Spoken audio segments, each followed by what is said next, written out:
Recording by Karen Savage. Persuasion by Jane Austen. Chapter 1. Sir Walter Elliot of Kellynch Hall in Somersetshire was a man who, for his own amusement, never took up any book but the Baronetage. There he found occupation for an idle hour, and consolation in a distressed one. There his faculties were roused into admiration and respect by contemplating the limited remnant of the earliest patents. There any unwelcome sensations arising from domestic affairs changed naturally into pity and contempt as he turned over the almost endless creations of the last century. And there, if every other leaf were powerless, he could read his own history with an interest which never failed. This was the page at which the favourite volume always opened. Elliot of Kellynch Hall. Walter Elliot, born March 1st, 1760. Married July 15th, 1784, Elizabeth, daughter of James Stevenson, Esquire of South Park in the county of Gloucester, by which lady, who died 1800, he has issue Elizabeth, born June 1st, 1785, Anne, born August 9th, 1787, a stillborn son, November 5th, 1789, Mary, born November 20th, 1791. Precisely such had the paragraph originally stood from the printer's hands, but Sir Walter had improved it by adding, for the information of himself and his family, these words, after the date of Mary's birth. Married December 16th, 1810, Charles, son and heir of Charles Musgrove, Esquire of Uppercross, in the county of Somerset, and by inserting most accurately the day of the month on which he had lost his wife. Then followed the history and rise of the ancient and respectable family, in the usual terms. How it had been first settled in Cheshire, how mentioned in Dugdale, serving the office of High Sheriff, representing a borough in 3 successive Parliaments, exertions of loyalty and dignity of baronet in the first year of Charles II, with all the Marys and Elizabeths they had married, forming altogether 2 handsome 12mo pages, and concluding with the arms and motto, principal seat Kellynch Hall in the county of Somerset, and Sir Walter's handwriting again in this finale. Heir presumptive William Walter Elliot, Esquire, great-grandson of the second Sir Walter. Vanity was the beginning and the end of Sir Walter Elliot's character, vanity of person and of situation. He had been remarkably handsome in his youth, and at 54 was still a very fine man. Few women could think more of their personal appearance than he did, nor could the valet of any new-made lord be more delighted with the place he held in society. He considered the blessing of beauty as inferior only to the blessing of a baronetcy, and the Sir Walter Elliot who united these gifts was the constant object of his warmest respect and devotion. His good looks and his rank had one fair claim on his attachment, since to them he must have owed a wife of very superior character to anything deserved by his own. Lady Elliot had been an excellent woman, sensible and amiable, whose judgment and conduct, if they might be pardoned the youthful infatuation which made her Lady Elliot, had never required indulgence afterwards. She had humoured, or softened, or concealed his failings, and promoted his real respectability for 17 years, and though not the very happiest being in the world herself, had found enough in her duties, her friends, and her children to attach her to life and make it no matter of indifference to her when she was called on to quit them. 3 girls, the 2 eldest 16 and 14, was an awful legacy for a mother to bequeath, an awful charge rather, to confide to the authority and guidance of a conceited, silly father. She had, however, one very intimate friend, a sensible, deserving woman who had been brought by strong attachment to herself to settle close by her in the village of Kellynch, and on her kindness and advice Lady Elliot mainly relied for the best help and maintenance of the good principles and instruction which she had been anxiously giving her daughters. This friend and Sir Walter did not marry, whatever might have been anticipated on that head by their acquaintance. 13 years had passed away since Lady Elliot's death, and they were still near neighbours and intimate friends, and one remained a widower, the other a widow. That Lady Russell, of steady age and character, and extremely well provided for, should have no thought of a second marriage, needs no apology to the public, which is rather apt to be unreasonably discontented when a woman does marry again than when she does not. But Sir Walter's continuing singleness requires explanation. Be it known, then, that Sir Walter, like a good father, having met with 1 or 2 private disappointments in very unreasonable applications, prided himself on remaining single for his dear daughter's sake. For one daughter, his eldest, he would really have given up anything which he had not been very much tempted to do. Elizabeth had succeeded at 16 to all that was possible of her mother's rights and consequence, and being very handsome and very like himself, her influence had always been great, and they had got on together most happily. His 2 other children were of very inferior value. Mary had acquired a little artificial importance by becoming Mrs. Charles Musgrove, but Anne, with an elegance of mind and sweetness of character which must have placed her high with any people of real understanding, was nobody with either father or sister. Her word had no weight, her convenience was always to give way. She was only Anne. To Lady Russell, indeed, she was a most dear and highly valued goddaughter, favourite and friend. Lady Russell loved them all, but it was only in Anne that she could fancy the mother to revive again. A few years before, Anne Elliot had been a very pretty girl, but her bloom had vanished early, and as even in its height her father had found little to admire in her, so totally different were her delicate features and mild dark eyes from his own, there could be nothing in them now that she was faded and thin to excite his esteem. He had never indulged much hope, he had now none, of ever reading her name in any other page of his favourite work. All equality of alliance must rest with Elizabeth, for Mary had merely connected herself with an old country family of respectability and large fortune, and had therefore given all the honour and received none. Elizabeth would, one day or other, marry suitably.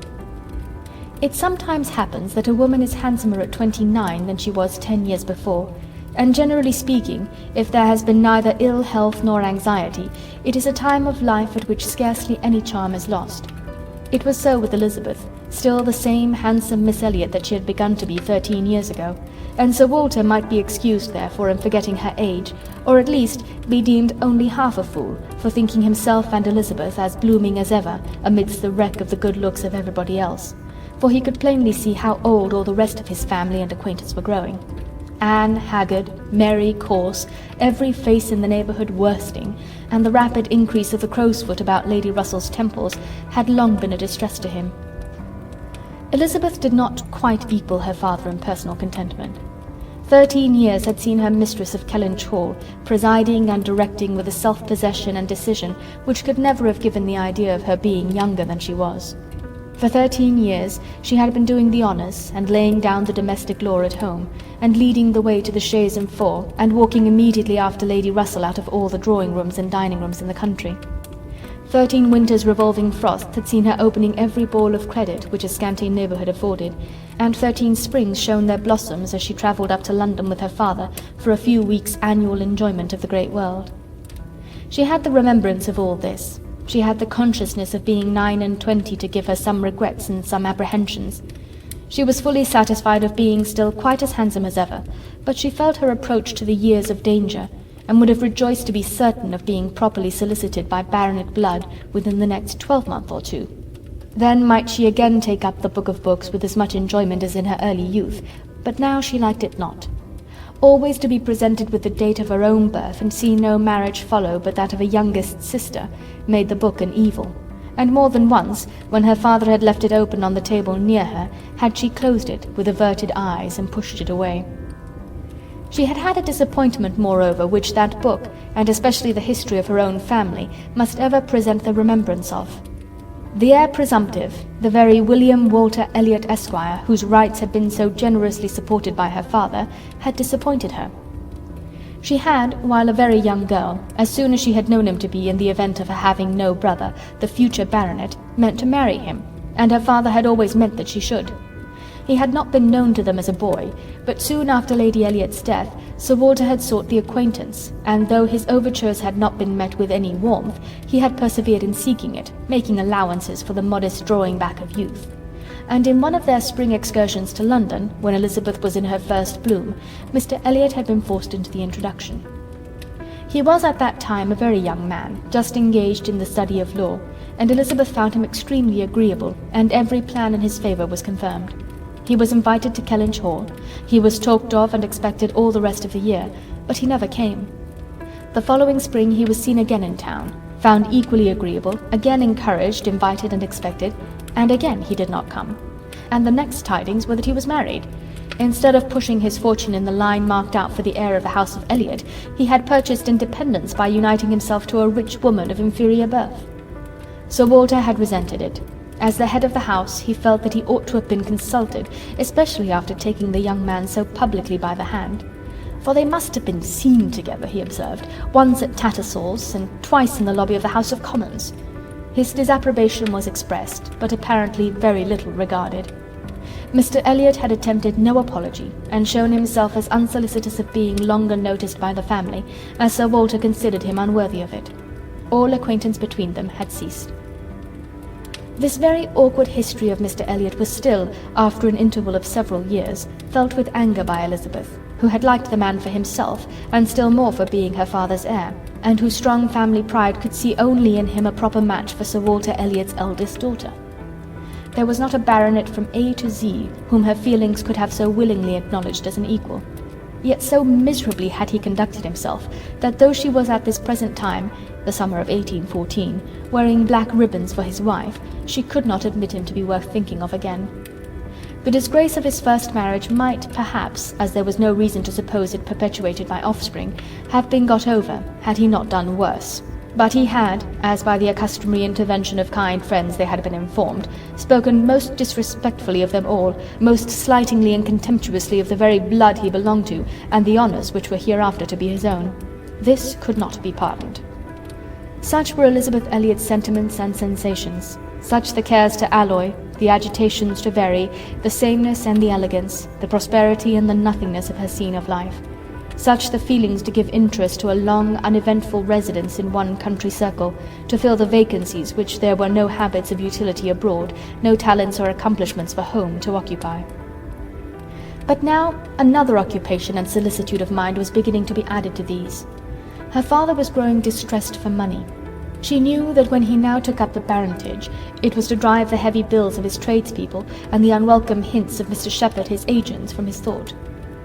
The Kellynch property was good, but not equal to Sir Walter's apprehension of the state required in its possessor.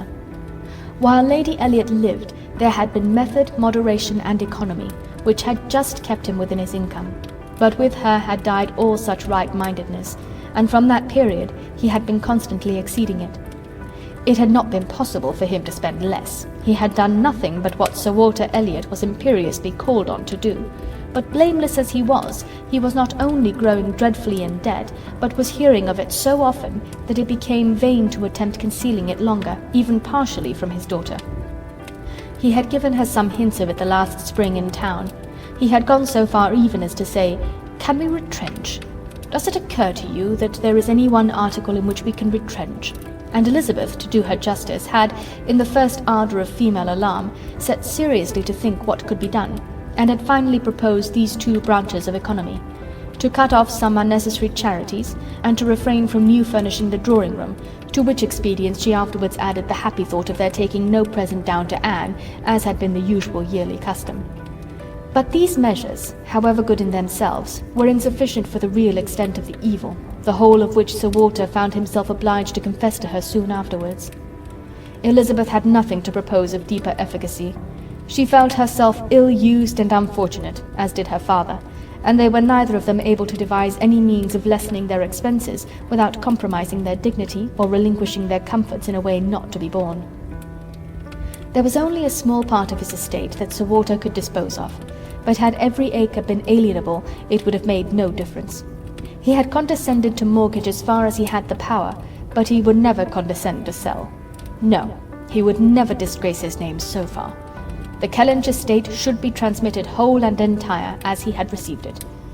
Their two confidential friends, Mr. Shepherd, who lived in the neighbouring market town, and Lady Russell, were called to advise them, and both father and daughter seemed to expect that something should be struck out by one or the other to remove their embarrassments and reduce their expenditure, without involving the loss of any indulgence of taste or pride. End of Chapter 1. Chapter 2. Mr. Shepherd, a civil, cautious lawyer, who, whatever might be his hold or his views on Sir Walter, would rather have the disagreeable prompted by anybody else, excused himself from offering the slightest hint, and only begged leave to recommend an implicit reference to the excellent judgment of Lady Russell, from whose known good sense he fully expected to have just such resolute measures advised as he meant to see finally adopted. Lady Russell was most anxiously zealous on the subject, and gave it much serious consideration. She was a woman rather of sound than of quick abilities, whose difficulties in coming to any decision in this instance were great, from the opposition of two leading principles. She was of strict integrity herself, with a delicate sense of honour, but she was as desirous of saving Sir Walter's feelings, as solicitous for the credit of the family, as aristocratic in her ideas of what was due to them as anybody of sense and honesty could well be. She was a benevolent, charitable, good woman, and capable of strong attachments, most correct in her conduct, strict in her notions of decorum, and with manners that were held a standard of good breeding. She had a cultivated mind, and was, generally speaking, rational and consistent. But she had prejudices on the side of ancestry. She had a value for rank and consequence, which blinded her a little to the faults of those who possessed them. Herself the widow of only a knight, she gave the dignity of a baronet all its due. And Sir Walter, independent of his claims as an old acquaintance, an attentive neighbour, an obliging landlord, the husband of her very dear friend, the father of Anne and her sisters, was, as being Sir Walter, in her apprehension, entitled to a great deal of compassion and consideration under his present difficulties. They must retrench. That did not admit of a doubt. But she was very anxious to have it done with the least possible pain to him and Elizabeth. She drew up plans of economy. She made exact calculations, and she did what nobody else thought of doing. She consulted Anne, who never seemed considered by the others as having any interest in the question. She consulted, and in a degree was influenced by her in marking out the scheme of retrenchment which was at last submitted to Sir Walter. Every emendation of Anne's had been on the side of honesty against importance. She wanted more vigorous measures, a more complete reformation, a quicker release from debt, a much higher tone of indifference for anything but justice and equity. "If we can persuade your father to all this," said Lady Russell, looking over her paper, "much may be done. If he will adopt these regulations, in 7 years he will be clear, and I hope we may be able to convince him and Elizabeth that Kellynch Hall has a respectability in itself which cannot be affected by these reductions, and that the true dignity of Sir Walter Elliot will be very far from lessened in the eyes of sensible people by acting like a man of principle. What will he be doing, in fact, but what very many of our first families have done, or ought to do? There will be nothing singular in his case, and it is singularity which often makes the worst part of our suffering, as it always does of our conduct. I have great hope of prevailing. We must be serious and decided, for after all, the person who has contracted debts must pay them, and though a great deal is due to the feelings of the gentleman, and the head of a house, like your father, there is still more due to the character of an honest man." This was the principle on which Anne wanted her father to be proceeding, his friends to be urging him. She considered it as an act of indispensable duty to clear away the claims of creditors with all the expedition which the most comprehensive retrenchments could secure, and saw no dignity in anything short of it. She wanted it to be prescribed and felt as a duty. She rated Lady Russell's influence highly, and as to the severe degree of self-denial which her own conscience prompted, she believed there might be little more difficulty in persuading them to a complete than to half a reformation. Her knowledge of her father and Elizabeth inclined her to think that the sacrifice of one pair of horses would be hardly less painful than of both, and so on, through the whole list of Lady Russell's too gentle reductions. How Anne's more rigid requisitions might have been taken is of little consequence. Lady Russell's had no success at all. Could not be put up with, were not to be borne. What? Every comfort of life knocked off! Journeys, London, servants, horses, table, contractions and restrictions everywhere. To live no longer with the decencies even of a private gentleman. No, he would sooner quit Kellynch Hall at once than remain in it on such disgraceful terms. Quit Kellynch Hall.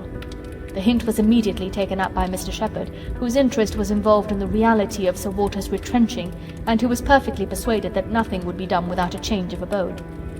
Since the idea had been started in the very quarter which ought to dictate, he had no scruple, he said, in confessing his judgment to be entirely on that side.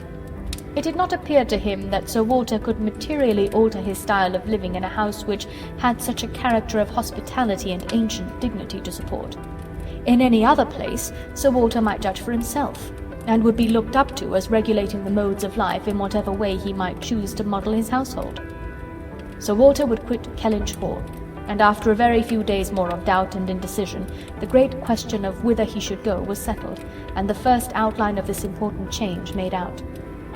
There had been 3 alternatives: London, Bath, or another house in the country. all Anne's wishes had been for the latter. A small house in their own neighbourhood, where they might still have Lady Russell's society, still be near Mary, and still have the pleasure of sometimes seeing the lawns and groves of Kellynch, was the object of her ambition. But the usual fate of Anne attended her, in having something very opposite from her inclination fixed on. She disliked Bath, and did not think it agreed with her, and Bath was to be her home. Sir Walter had at first thought more of London, but Mr. Shepherd felt that he could not be trusted in London, and had been skilful enough to dissuade him from it, and make Bath preferred. It was a much safer place for a gentleman in his predicament. He might there be important at comparatively little expense. Two material advantages of Bath over London had of course been given all their weight. Its more convenient distance from Kellynch, only 50 miles, and Lady Russell spending some part of every winter there, and to the very great satisfaction of Lady Russell, whose first views on the projected change had been for Bath, Sir Walter and Elizabeth were induced to believe that they should lose neither consequence nor enjoyment by settling there. Lady Russell felt obliged to oppose her dear Anne's known wishes. It would be too much to expect Sir Walter to descend into a small house in his own neighbourhood. Anne herself would have found the mortifications of it more than she foresaw, and to Sir Walter's feelings they must have been dreadful. And with regard to Anne's dislike of Bath, she considered it as a prejudice and mistake arising first from the circumstance of her having been 3 years at school there, after her mother's death, and secondly, from her happening to be not in perfectly good spirits the only winter which she had afterwards spent there with herself. Lady Russell was fond of Bath, in short, and disposed to think it must suit them all. And as to her young friend's health, by passing all the warm months with her at Kellynch Lodge, every danger would be avoided. And it was, in fact, a change which must do both health and spirits good. Anne had been too little from home, too little seen. Her spirits were not high. A larger society would improve them. She wanted her to be more known. The undesirableness of any other house in the same neighbourhood for Sir Walter was certainly much strengthened by one part, and a very material part of the scheme, which had been happily engrafted on the beginning. He was not only to quit his home, but to see it in the hands of others, a trial of fortitude which stronger heads than Sir Walter's have found too much. Kellynch Hall was to be let. This, however, was a profound secret, not to be breathed beyond their own circle. Sir Walter could not have borne the degradation of being known to design letting his house. Mr. Shepherd had once mentioned the word advertise, but never dared approach it again. Sir Walter spurned the idea of its being offered in any manner, forbade the slightest hint being dropped of his having such an intention, and it was only on the supposition of his being spontaneously solicited by some most unexceptionable applicant, on his own terms, and as a great favour, that he would let it at all. How quick come the reasons for approving what we like!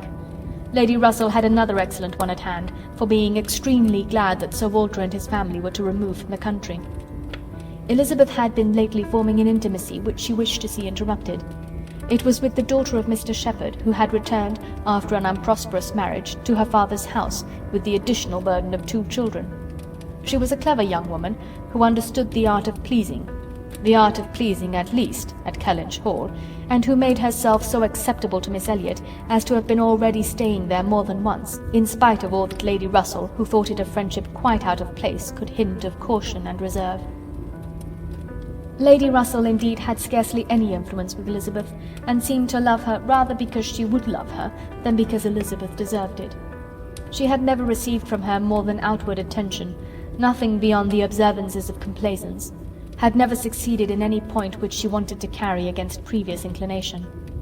She had been repeatedly very earnest in trying to get Anne included in the visit to London, sensibly open to all the injustice and all the discredit of the selfish arrangements which shut her out, and on many lesser occasions had endeavoured to give Elizabeth the advantage of her own better judgment and experience, but always in vain.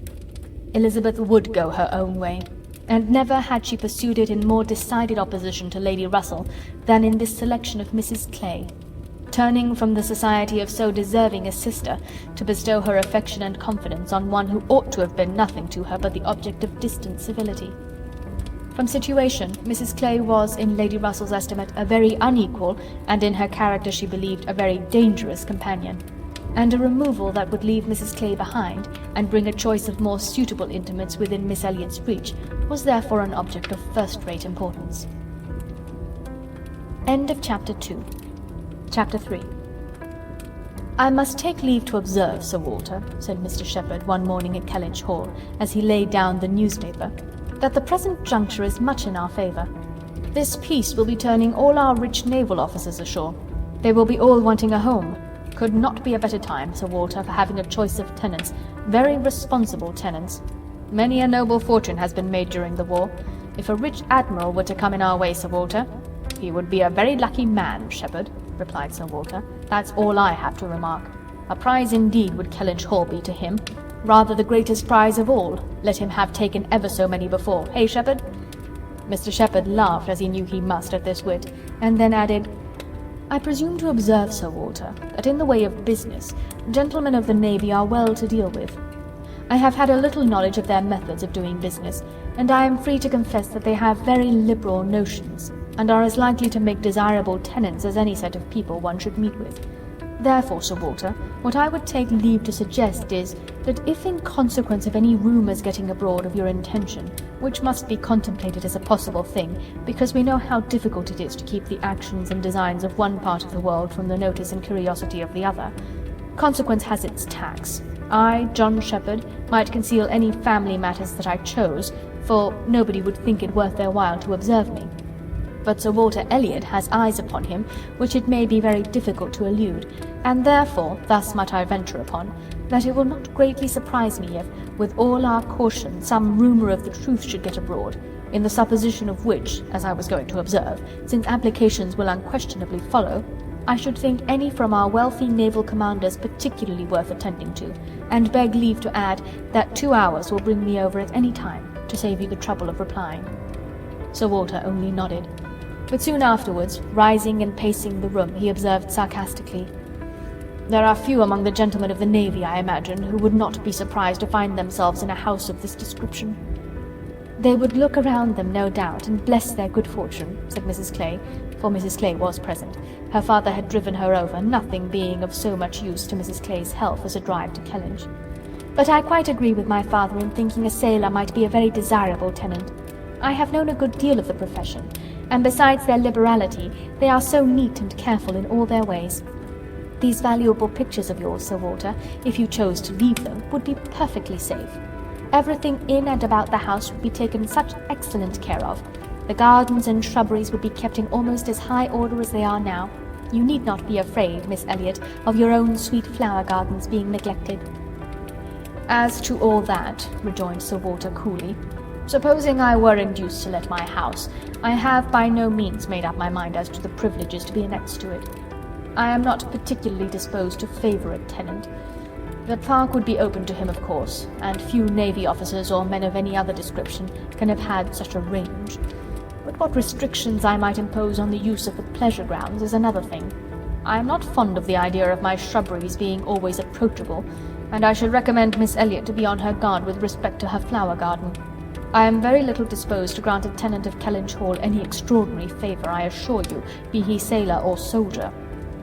After a short pause, Mr. Shepherd presumed to say, "In all these cases there are established usages which make everything plain and easy between landlord and tenant. Your interest, Sir Walter, is in pretty safe hands. Depend upon me for taking care that no tenant has more than his just rights.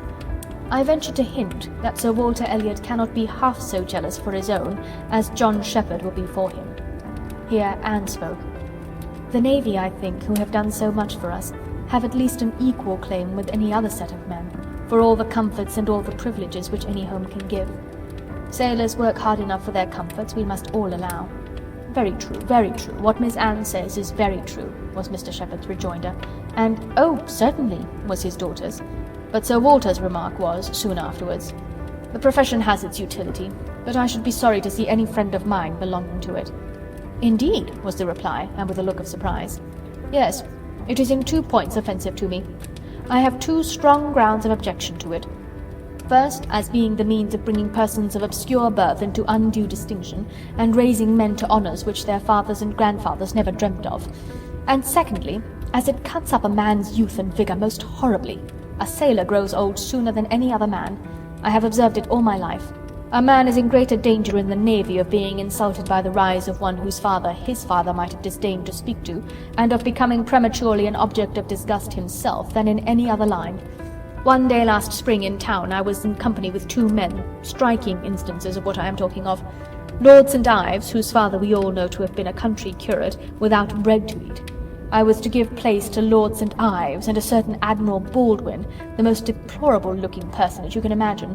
His face the colour of mahogany, rough and rugged to the last degree, all lines and wrinkles, 9 grey hairs of a side, and nothing but a dab of powder at the top. "In the name of heaven, who is that old fellow?" said I to a friend of mine who was standing near, Sir Basil Morley. "Old fellow?" cried Sir Basil. "It is Admiral Baldwin. What do you take his age to be?" 60, said I, or perhaps 62. 40, replied Sir Basil, 40 and no more. Picture to yourself my amazement. I shall not easily forget Admiral Baldwin. I never saw quite so wretched an example of what a seafaring life can do. But to a degree I know it is the same with them all. They are all knocked about, and exposed to every climate and every weather, till they are not fit to be seen. It is a pity they are not knocked on the head at once, before they reach Admiral Baldwin's age." "Nay, Sir Walter," cried Mrs. Clay, "this is being severe indeed. Have a little mercy on the poor men. We are not all born to be handsome. The sea is no beautifier, certainly. Sailors do grow old betimes, I have observed it. They soon lose the look of youth. But then, is not it the same with many other professions, perhaps most others? Soldiers in active service are not at all better off. And even in the quieter professions there is a toil and a labour of the mind, if not of the body, which seldom leaves a man's looks to the natural effect of time. The lawyer plods, quite careworn, the physician is up at all hours, and travelling in all weather, and even the clergyman—" she stopped a moment to consider what might do for the clergyman, "and even the clergyman, you know, is obliged to go into infected rooms and expose his health and looks to all the injury of a poisonous atmosphere. In fact, as I have been long convinced, though every profession is necessary and honourable in its turn, it is only the lot of those who are not obliged to follow any, who can live in a regular way, in the country, choosing their own hours, following their own pursuits, and living on their own property without the torment of trying for more. It is only their lot, I say, to hold the blessings of health and a good appearance to the utmost. I know no other set of men but what lose something of their personableness when they cease to be quite young." It seemed as if Mr. Shepherd, in this anxiety to bespeak Sir Walter's goodwill towards a naval officer as tenant, had been gifted with foresight, for the very first application for the house was from an Admiral Croft, with whom he shortly afterwards fell into company in attending the quarter sessions at Taunton, and indeed he had received a hint of the Admiral from a London correspondent. By the report which he hastened over to Kellynch to make, Admiral Croft was a native of Somersetshire, who, having acquired a very handsome fortune, was wishing to settle in his own country, and had come down to Taunton in order to look at some advertised places in that immediate neighbourhood, which, however, had not suited him. That accidentally hearing, it was just as he had foretold, Mr. Shepherd observed, Sir Walter's concerns could not be kept a secret. Accidentally hearing of the possibility of Kellynch Hall being to let, and understanding his, Mr. Shepherd's, connection with the owner, he had introduced himself to him in order to make particular inquiries, and had, in the course of a pretty long conference, expressed as strong an inclination for the place as a man who knew it only by description could feel, and given Mr. Shepherd, in his explicit account of himself, every proof of his being a most responsible, eligible tenant. "And who is this Admiral Croft?" was Sir Walter's cold, suspicious inquiry. Mr. Shepherd answered for his being of a gentleman's family, and mentioned a place, and Anne, after the little pause which followed, added, "He is a rear admiral of the White. He was in the Trafalgar action, and has been in the East Indies since. He was stationed there, I believe, several years." "Then I take it for granted," observed Sir Walter, "that his face is about as orange as the cuffs and capes of my livery." Mr. Shepherd hastened to assure him that Admiral Croft was a very hale, hearty, well-looking man, a little weather-beaten to be sure, but not much, and quite the gentleman in all his notions and behaviour, not likely to make the smallest difficulty about terms, only wanted a comfortable home and to get into it as soon as possible, knew he must pay for his convenience, knew what rent a ready-furnished house of that consequence might fetch, should not have been surprised if Sir Walter had asked more, had inquired about the manor, would be glad of the deputation, certainly, but made no great point of it, said he sometimes took out a gun, but never killed, quite the gentleman. Mr. Shepherd was eloquent on the subject, pointing out all the circumstances of the Admiral's family, which made him particularly desirable as a tenant. He was a married man, and without children, the very state to be wished for. A house was never taken good care of, Mr. Shepherd observed, without a lady. He did not know where the furniture might not be in danger of suffering as much where there was no lady, as where there were many children. A lady without a family was the very best preserver of furniture in the world. He had seen Mrs. Croft too. She was at Taunton with the Admiral, and had been present almost all the time they were talking the matter over. "And a very well-spoken, genteel, shrewd lady she seemed to be," continued he, "asked more questions about the house, and terms, and taxes than the Admiral himself, and seemed more conversant with business. And moreover, Sir Walter, I found she was not quite unconnected in this country, any more than her husband. That is to say, she is sister to a gentleman who did live amongst us once. She told me so herself. Sister to the gentleman who lived a few years back at Monkford. Bless me, what was his name? At this moment I cannot recollect his name, though I have heard it so lately. Penelope, my dear, can you help me to the name of the gentleman who lived at Monkford, Mrs. Croft's brother?" But Mrs. Clay was talking so eagerly with Miss Elliot that she did not hear the appeal. "I have no conception whom you can mean, Shepherd. I remember no gentleman resident at Monkford since the time of old Governor Trent." "Bless me, how very odd. I shall forget my own name soon, I suppose. A name that I am so very well acquainted with. Knew the gentleman so well by sight, seen him 100 times. Came to consult me once, I remember, about a trespass of one of his neighbours. Farmer's man breaking into his orchard, wall torn down, apples stolen, caught in the fact, and afterwards, contrary to my judgment, submitted to an amicable compromise. Very odd indeed." After waiting another moment, "You mean Mr. Wentworth, I suppose," said Anne.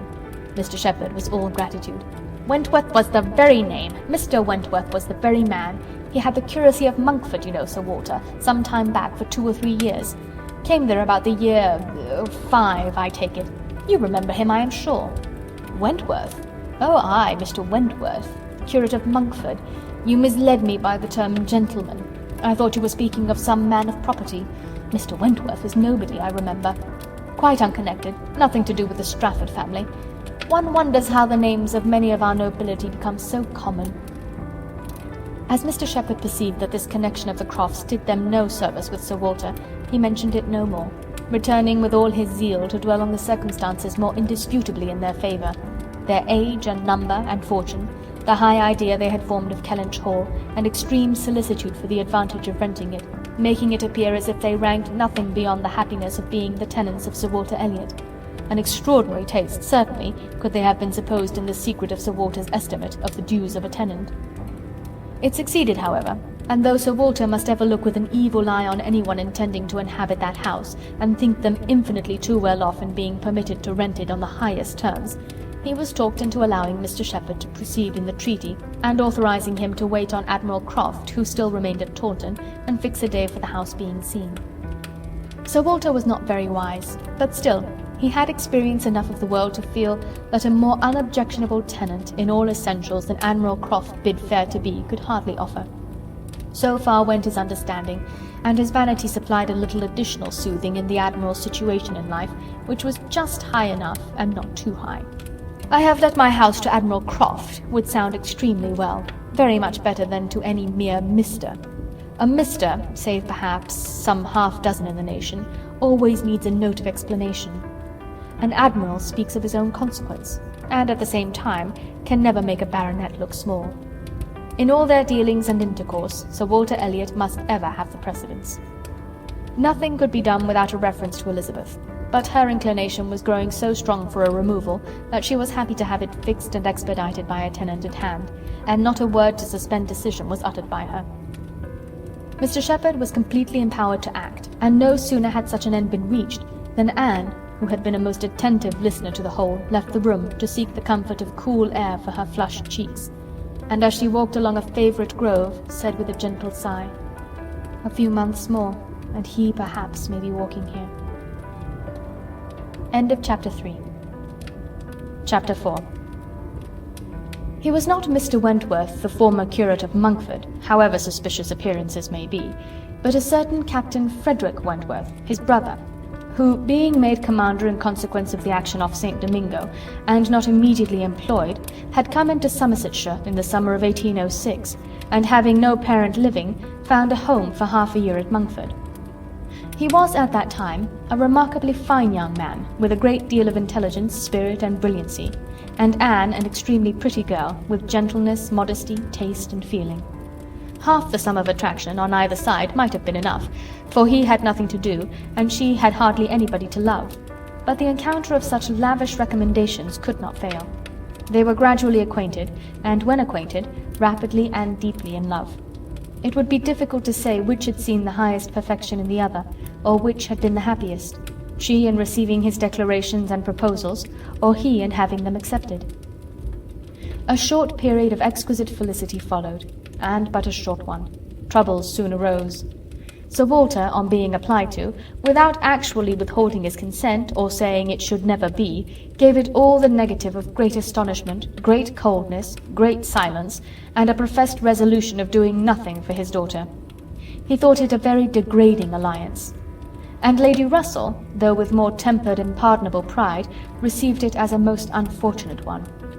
Anne Elliot, with all her claims of birth, beauty, and mind, to throw herself away at 19, involve herself at 19 in an engagement with a young man who had nothing but himself to recommend him, and no hopes of attaining affluence, but in the chances of a most uncertain profession, and no connections to secure even his farther rise in the profession, would be indeed a throwing away which she grieved to think of. Anne Elliot, so young, known to so few, to be snatched off by a stranger without alliance or fortune, or rather sunk by him into a state of most wearing, anxious, youth-killing dependence. It must not be, if by any fair interference of friendship, any representations from one who had almost a mother's love and mother's rights, it would be prevented. Captain Wentworth had no fortune. He had been lucky in his profession, but spending freely what had come freely, had realized nothing. But he was confident that he should soon be rich. Full of life and ardor, he knew that he should soon have a ship, and soon be on a station that would lead to everything he wanted. He had always been lucky. He knew he should be so still. Such confidence, powerful in its own warmth, and bewitching in the wit which often expressed it, must have been enough for Anne. But Lady Russell saw it very differently. His sanguine temper and fearlessness of mind operated very differently on her. She saw in it but an aggravation of the evil. It only added a dangerous character to himself. He was brilliant, he was headstrong. Lady Russell had little taste for wit, and of anything approaching to imprudence, a horror. She deprecated the connection in every light. Such opposition as these feelings produced was more than Anne could combat. Young and gentle as she was, it might yet have been possible to withstand her father's ill will, though unsoftened by one kind word or look on the part of her sister. But Lady Russell, whom she had always loved and relied on, could not, with such steadiness of opinion and such tenderness of manner, be continually advising her in vain. She was persuaded to believe the engagement a wrong thing, indiscreet, improper, hardly capable of success, and not deserving it. But it was not a merely selfish caution under which she acted in putting an end to it. Had she not imagined herself consulting his good even more than her own, she could hardly have given him up. The belief of being prudent and self-denying, principally for his advantage, was her chief consolation under the misery of a parting, a final parting. And every consolation was required, for she had to encounter all the additional pain of opinions on his side, totally unconvinced and unbending, and of his feeling himself ill-used by so forced a relinquishment. He had left the country in consequence. A few months had seen the beginning and the end of their acquaintance. But not with a few months ended Anne's share of suffering from it. Her attachment and regrets had, for a long time, clouded every enjoyment of youth, and an early loss of bloom and spirits had been their lasting effect. More than 7 years were gone since this little history of sorrowful interest had reached its close, and time had softened down much, perhaps nearly all of peculiar attachment to him. But she had been too dependent on time alone. No aid had been given in change of place, except in one visit to Bath soon after the rupture, or in any novelty or enlargement of society. No one had ever come within the Kellynch circle who could bear a comparison with Frederick Wentworth as he stood in her memory. No second attachment, the only thoroughly natural, happy, and sufficient cure, at her time of life, had been possible to the nice tone of her mind, the fastidiousness of her taste, in the small limits of the society around them.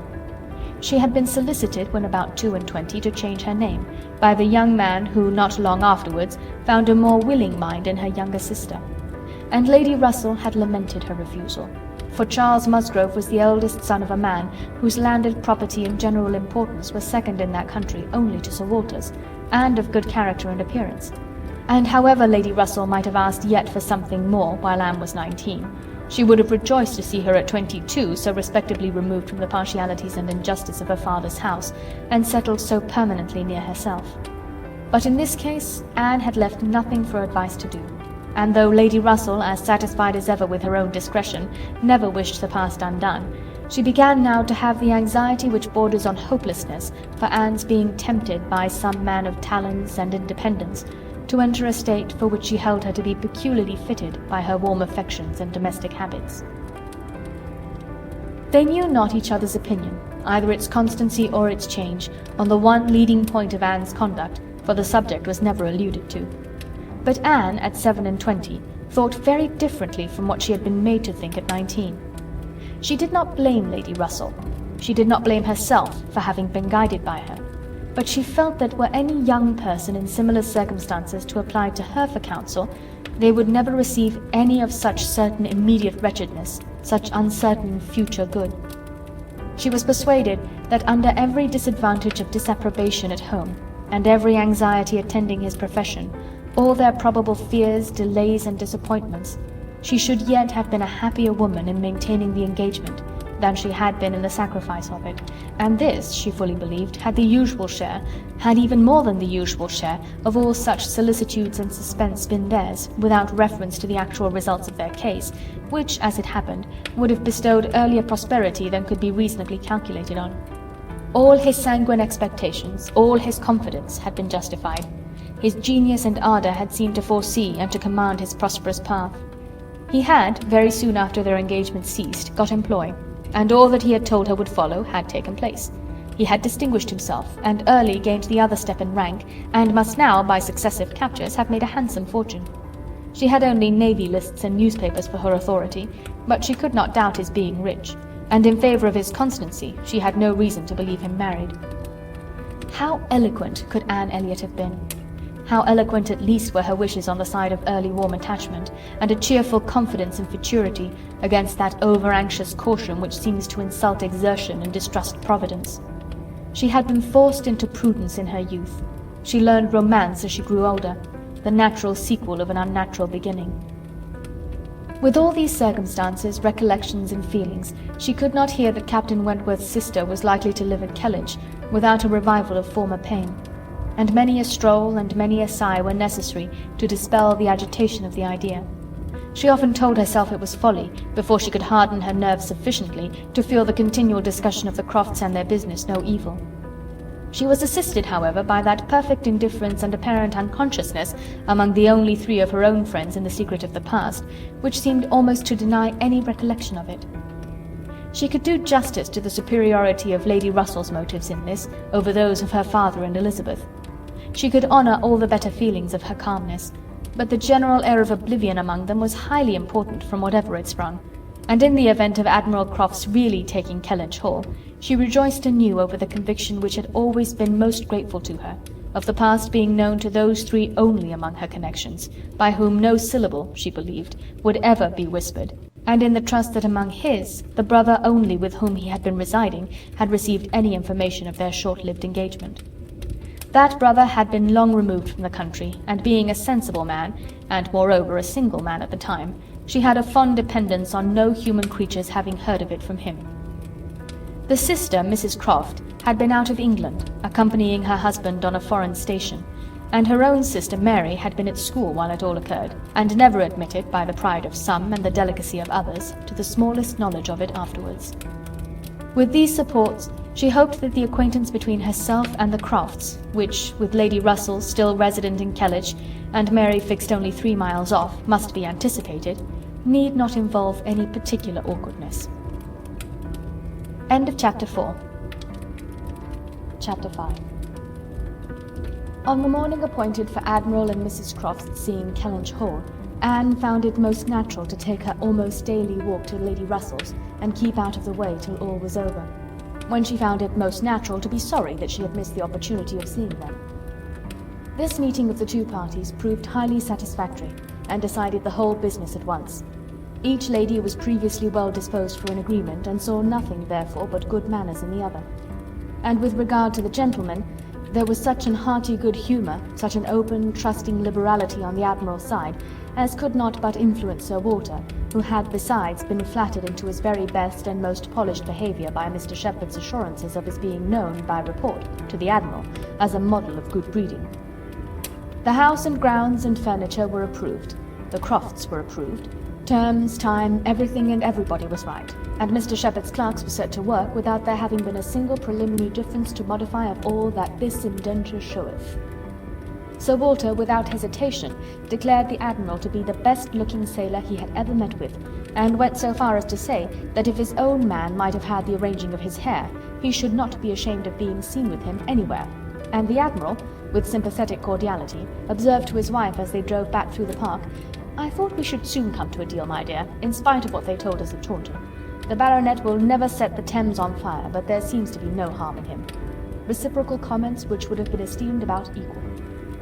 The Crofts were to have possession at Michaelmas, and as Sir Walter proposed removing to Bath in the course of the preceding month, there was no time to be lost in making every dependent arrangement.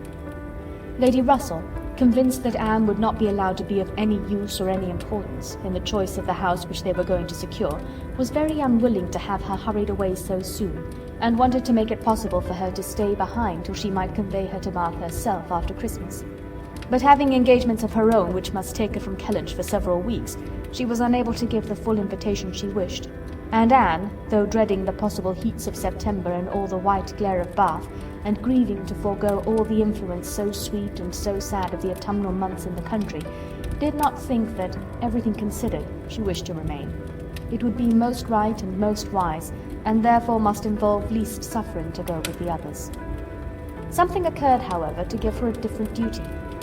Mary, often a little unwell, and always thinking a great deal of her own complaints, and always in the habit of claiming Anne when anything was the matter, was indisposed, and foreseeing that she should not have a day's health all the autumn, entreated, or rather required her, for it was hardly entreaty, to come to Uppercross Cottage and bear her company as long as she should want her, instead of going to Bath. "I cannot possibly do without Anne," was Mary's reasoning, and Elizabeth's reply was, that "I am sure Anne had better stay, for nobody will want her in Bath." To be claimed as a good, though in an improper style, is at least better than being rejected as no good at all, and Anne, glad to be thought of some use, glad to have anything marked out as a duty, and certainly not sorry to have the scene of it in the country, and her own dear country, readily agreed to stay. This invitation of Mary's removed all Lady Russell's difficulties, and it was consequently soon settled that Anne should not go to Bath till Lady Russell took her, and that all the intervening time should be divided between Uppercross Cottage and Kellynch Lodge.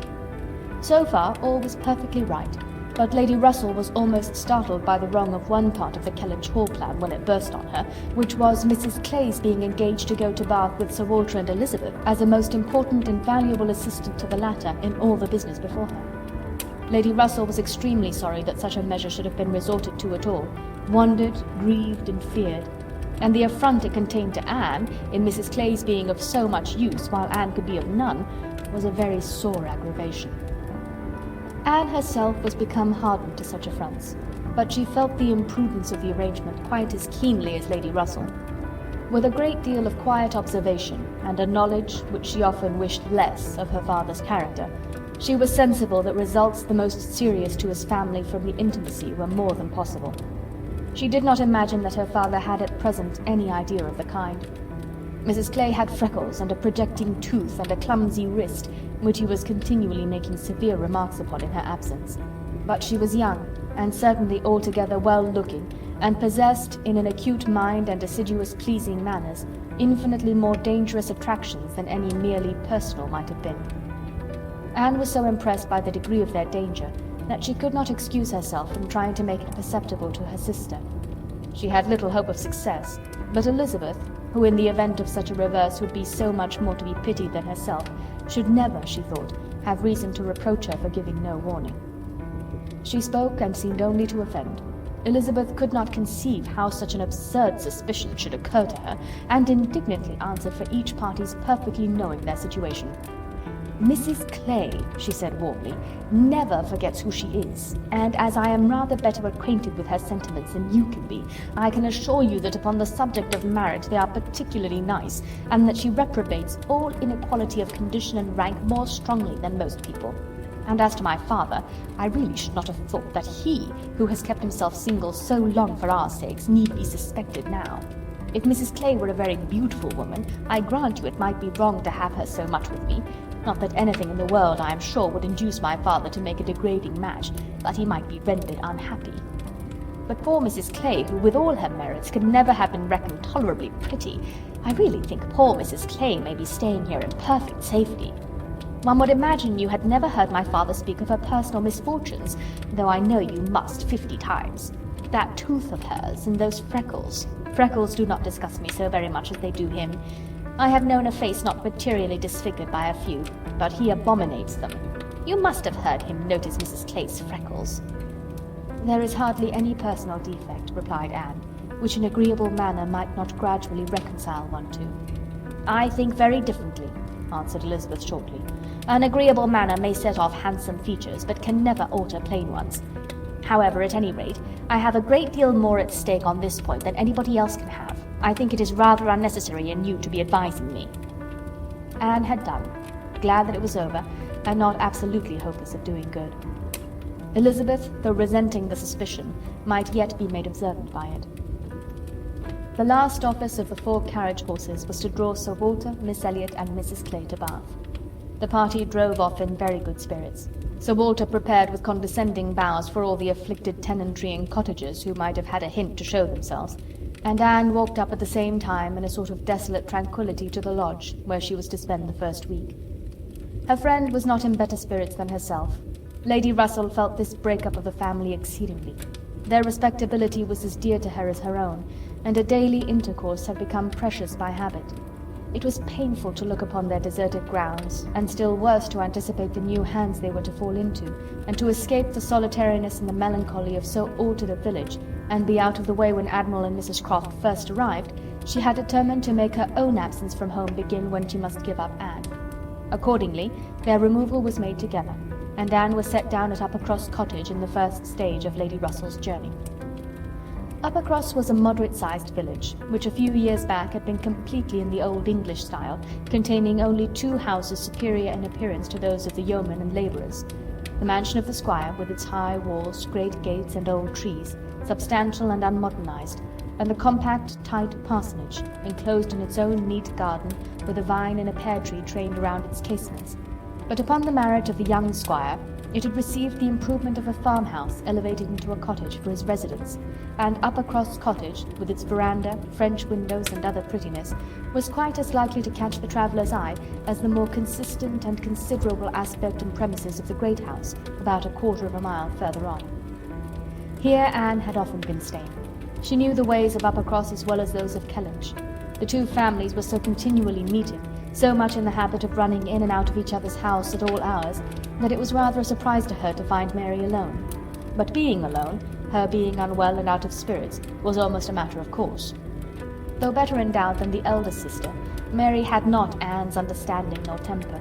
While well and happy and properly attended to, she had great good humour and excellent spirits, but any indisposition sunk her completely. She had no resources for solitude, and inheriting a considerable share of the Elliots' self-importance, was very prone to add to every other distress that of fancying herself neglected and ill-used.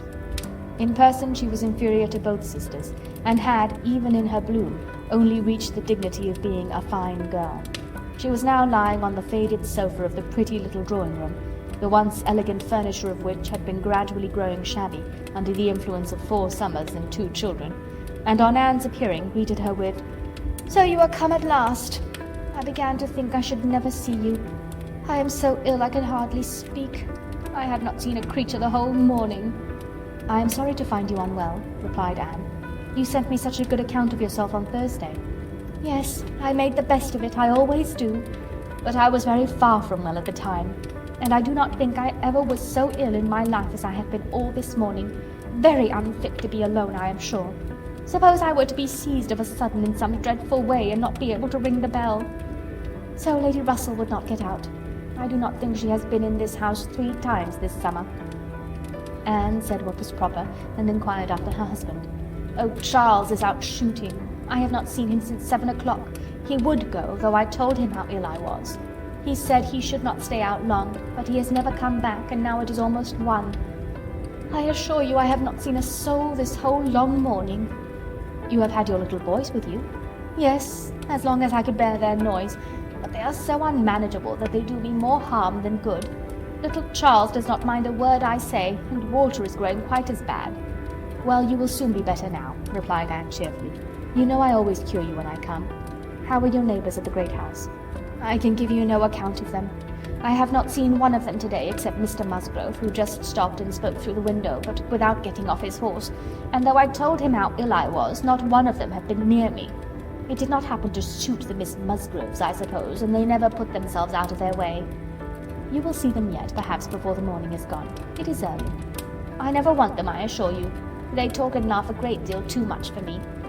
Oh, Anne, I am so very unwell.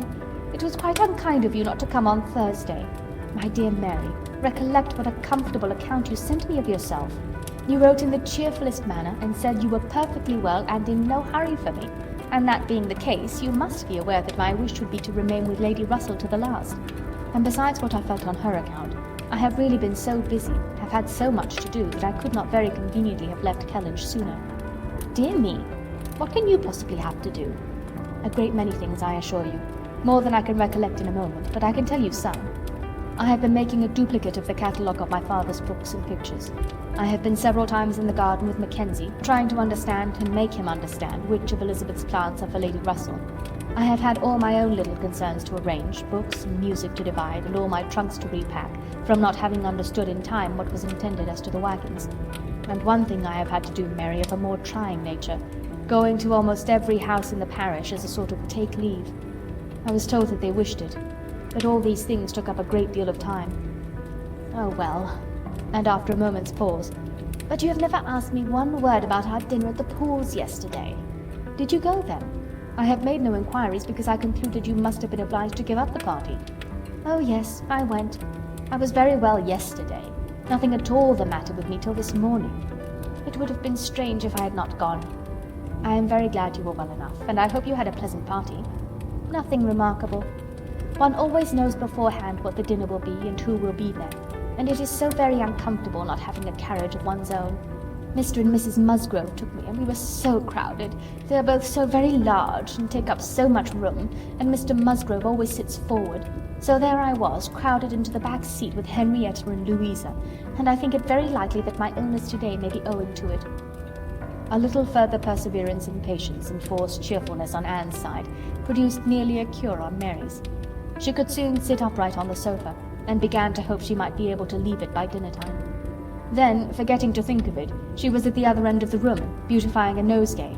Then she ate her cold meat, and then she was well enough to propose a little walk. "Where shall we go?" she said when they were ready. "I suppose you will not like to call at the great house before they have been to see you." "I have not the smallest objection on that account," replied Anne. "I should never think of standing on such ceremony with people I know so well as Mrs. and the Miss Musgroves." "Oh, but they ought to call upon you as soon as possible. They ought to feel what is due to you as my sister. However, we may as well go and sit with them a little while, and when we have that over we can enjoy our walk." Anne had always thought such a style of intercourse highly imprudent, but she had ceased to endeavour to check it, from believing that, though there were on each side continual subjects of offence, neither family could now do without it. To the great house accordingly they went, to sit the full half-hour in the old-fashioned square parlour, with a small carpet and shining floor, to which the present daughters of the house were gradually giving the proper air of confusion, by a grand pianoforte and a harp, flower-stands and little tables placed in every direction. Oh, could the originals of the portraits against the wainscot, could the gentlemen in brown velvet and the ladies in blue satin had seen what was going on, have been conscious of such an overthrow of all order and neatness. The portraits themselves seemed to be staring in astonishment. The Musgroves, like their houses, were in a state of alteration, perhaps of improvement. The father and mother were in the old English style, and the young people in the new. Mr. and Mrs. Musgrove were a very good sort of people, friendly and hospitable, not much educated, and not at all elegant. Their children had more modern minds and manners.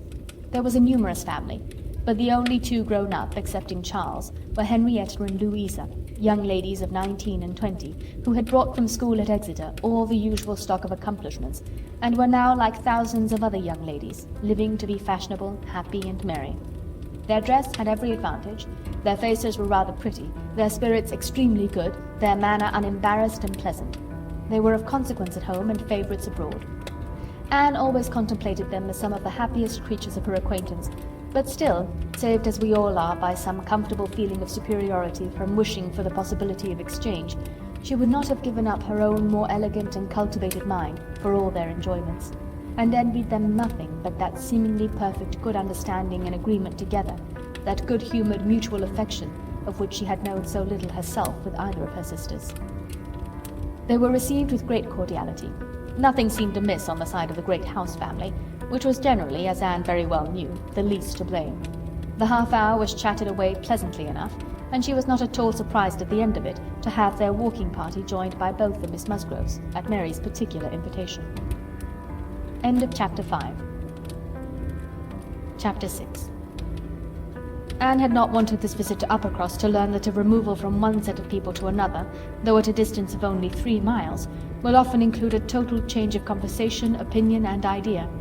She had never been staying there before without being struck by it, or without wishing that other Elliots could have her advantage in seeing how unknown or unconsidered there were the affairs which at Kellynch Hall were treated as of such general publicity and pervading interest. Yet with all this experience, she believed that she must now submit to feel that another lesson, in the art of knowing our own nothingness beyond our own circle, was become necessary for her. For certainly, coming as she did with a heart full of the subject which had been completely occupying both houses in Kellynch for many weeks, she had expected rather more curiosity and sympathy than she found in the separate but very similar remark of Mr. and Mrs. Musgrove. "So, Miss Anne, Sir Walter and your sister are gone, and what part of Bath do you think they will settle in?" And this without much waiting for an answer.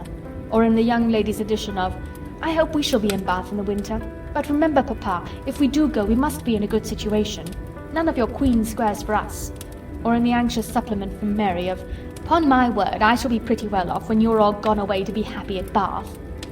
She could only resolve to avoid such self-delusion in future, and think with heightened gratitude of the extraordinary blessing of having one such truly sympathizing friend as Lady Russell. The Mr. Musgroves had their own game to guard and to destroy, their own horses, dogs, and newspapers to engage them, and the females were fully occupied in all the other common subjects of housekeeping, neighbours, dress, dancing, and music. She acknowledged it to be very fitting that every little social commonwealth should dictate its own matters of discourse, and hoped ere long to become a not unworthy member of the one she was now transplanted into. With the prospect of spending at least 2 months at Uppercross, it was highly incumbent on her to clothe her imagination, her memory, and all her ideas in as much of Uppercross as is possible. She had no dread of these 2 months. Mary was not so repulsive and unsisterly as Elizabeth, nor so inaccessible to all influence of hers. Neither was there anything among the other component parts of the cottage inimical to comfort. She was always on friendly terms with her brother-in-law, and in the children, who loved her nearly as well and respected her a great deal more than their mother, she had an object of interest, amusement, and wholesome exertion. Charles Musgrove was civil and agreeable. In sense and temper he was undoubtedly superior to his wife, but not of powers or conversation or grace to make the past, as they were connected together, at all a dangerous contemplation. Though at the same time, Anne could believe, with Lady Russell, that a more equal mate might have greatly improved him, and that a woman of real understanding might have given more consequence to his character, and more usefulness, rationality, and elegance to his habits and pursuits. As it was, he did nothing with much zeal but sport, and his time was otherwise trifled away without benefit from books or anything else. He had very good spirits, which never seemed much affected by his wife's occasional lowness, bore with her unreasonableness sometimes to Anne's admiration, and upon the whole, though there was very often a little disagreement, in which she had sometimes more share than she wished, being appealed to by both parties, they might pass for a happy couple. They were always perfectly agreed in the want of more money, and a strong inclination for a handsome present from his father, but here, as on most topics, he had the superiority, for while Mary thought it a great shame that such a present was not made, he always contended for his father's having many other uses for his money, and a right to spend it as he liked. As to the management of their children, his theory was much better than his wife's, and his practice not so bad. "I could manage them very well if it were not for Mary's interference," was what Anne often heard him say, and had a good deal of faith in. But when listening in turn to Mary's reproach of "Charles spoils the children so that I cannot get them into any order," she never had the smallest temptation to say, "Very true." One of her least agreeable circumstances of her residence there was her being treated with too much confidence by all parties, and being too much in the secret of the complaints of each house. Known to have some influence with her sister, she was continually requested, or at least receiving hints to exert it, beyond what was practicable. "I wish you could persuade Mary not to be always fancying herself ill," was Charles's language, and in an unhappy mood thus spoke Mary. "I do believe if Charles were to see me dying, he should not think there was anything the matter with me. I am sure, Anne, if you would, you might persuade him that I really am very ill, a great deal worse than I ever owned." Mary's declaration was, "I hate sending the children to the great house, though their grandmamma is always wanting to see them, for she humours and indulges them to such a degree, and gives them so much trash and sweet things, that they are sure to come back sick and cross for the rest of the day." And Mrs. Musgrove took the first opportunity of being alone with Anne to say, "Oh, Miss Anne, I cannot help wishing Mrs. Charles had a little of your method with those children. They are quite different creatures with you. But to be sure, in general, they are so spoilt. It is a pity you cannot put your sister in the way of managing them. They are as fine, healthy children as ever were seen, poor little dears, without partiality. But Mrs. Charles knows no more how they should be treated. Bless me, how troublesome they are sometimes! I assure you, Miss Anne, it prevents my wishing to see them at our house so often as I otherwise should. I believe Mrs. Charles is not quite pleased with my not inviting them oftener, but you know it is very bad to have children with one that one is obligated to be checking every moment, don't do this and don't do that, or that one can only keep in tolerable order by more cake than is good for them." She had this communication, moreover, from Mary. "Mrs. Musgrove thinks all her sermons so steady that it would be high treason to call it in question, but I am sure, without exaggeration, that our upper housemaid and laundry-maid, instead of being in their business, are gadding about the village all day long. I meet them wherever I go, and I declare I never go twice into the nursery without seeing something of them. If Jemima were not the trustiest, steadiest creature in the world, it would be enough to spoil her, for she tells me they are always tempting her to take a walk with them." And on Mrs. Musgrove's side it was, "I make a rule of never interfering in any of my daughter-in-law's concerns, for I know it would not do. But I shall tell you, Miss Anne, because you may be able to set things to rights, that I have no very good opinion of Mrs. Charles's nursery-maid. I hear strange stories of her. She is always upon the gad, and from my own knowledge I can declare she is such a fine dressing lady that she is enough to ruin any servant she comes near. Mrs. Charles quite swears by her, I know, but I just give you this hint, that you may be upon the watch, because if you see anything amiss, you need not be afraid of mentioning it." Again it was Mary's complaint that Mrs. Musgrove was very apt not to give her the precedence that was her due when they dined at the great house with other families, and she did not see any reason why she was to be considered so much at home as to lose her place. And one day when Anne was walking with only the Musgroves, one of them, after talking of rank, people of rank, and jealousy of rank, said, "I have no scruple of observing to you how nonsensical some persons are about their place, because all the world knows how easy and indifferent you are about it. But I wish anybody could give Mary a hint that it would be a great deal better if she were not so very tenacious, especially if she would not be always putting herself forward to take place of mamma. Nobody doubts her right to have precedence of mamma, but it would be more becoming in her not to be always insisting on it. It is not that mamma cares about it in the least in the world, but I know it is taken notice of by many persons." How was Anne to set all these matters to rights?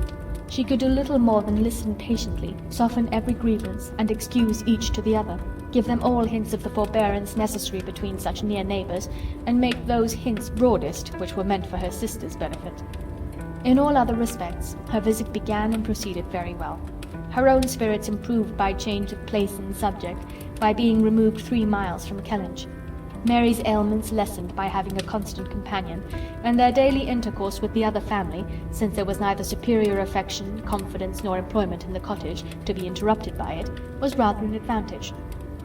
It was certainly carried nearly as far as possible, for they met every morning, and hardly ever spent an evening asunder. But she believed they should not have done so well without the sight of Mr. and Mrs. Musgrove's respectable forms in the usual places, or without the talking, laughing, and singing of their daughters.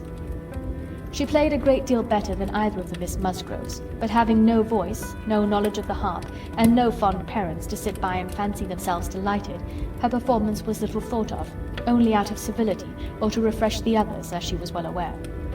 She knew that when she played she was giving pleasure only to herself, but this was no new sensation.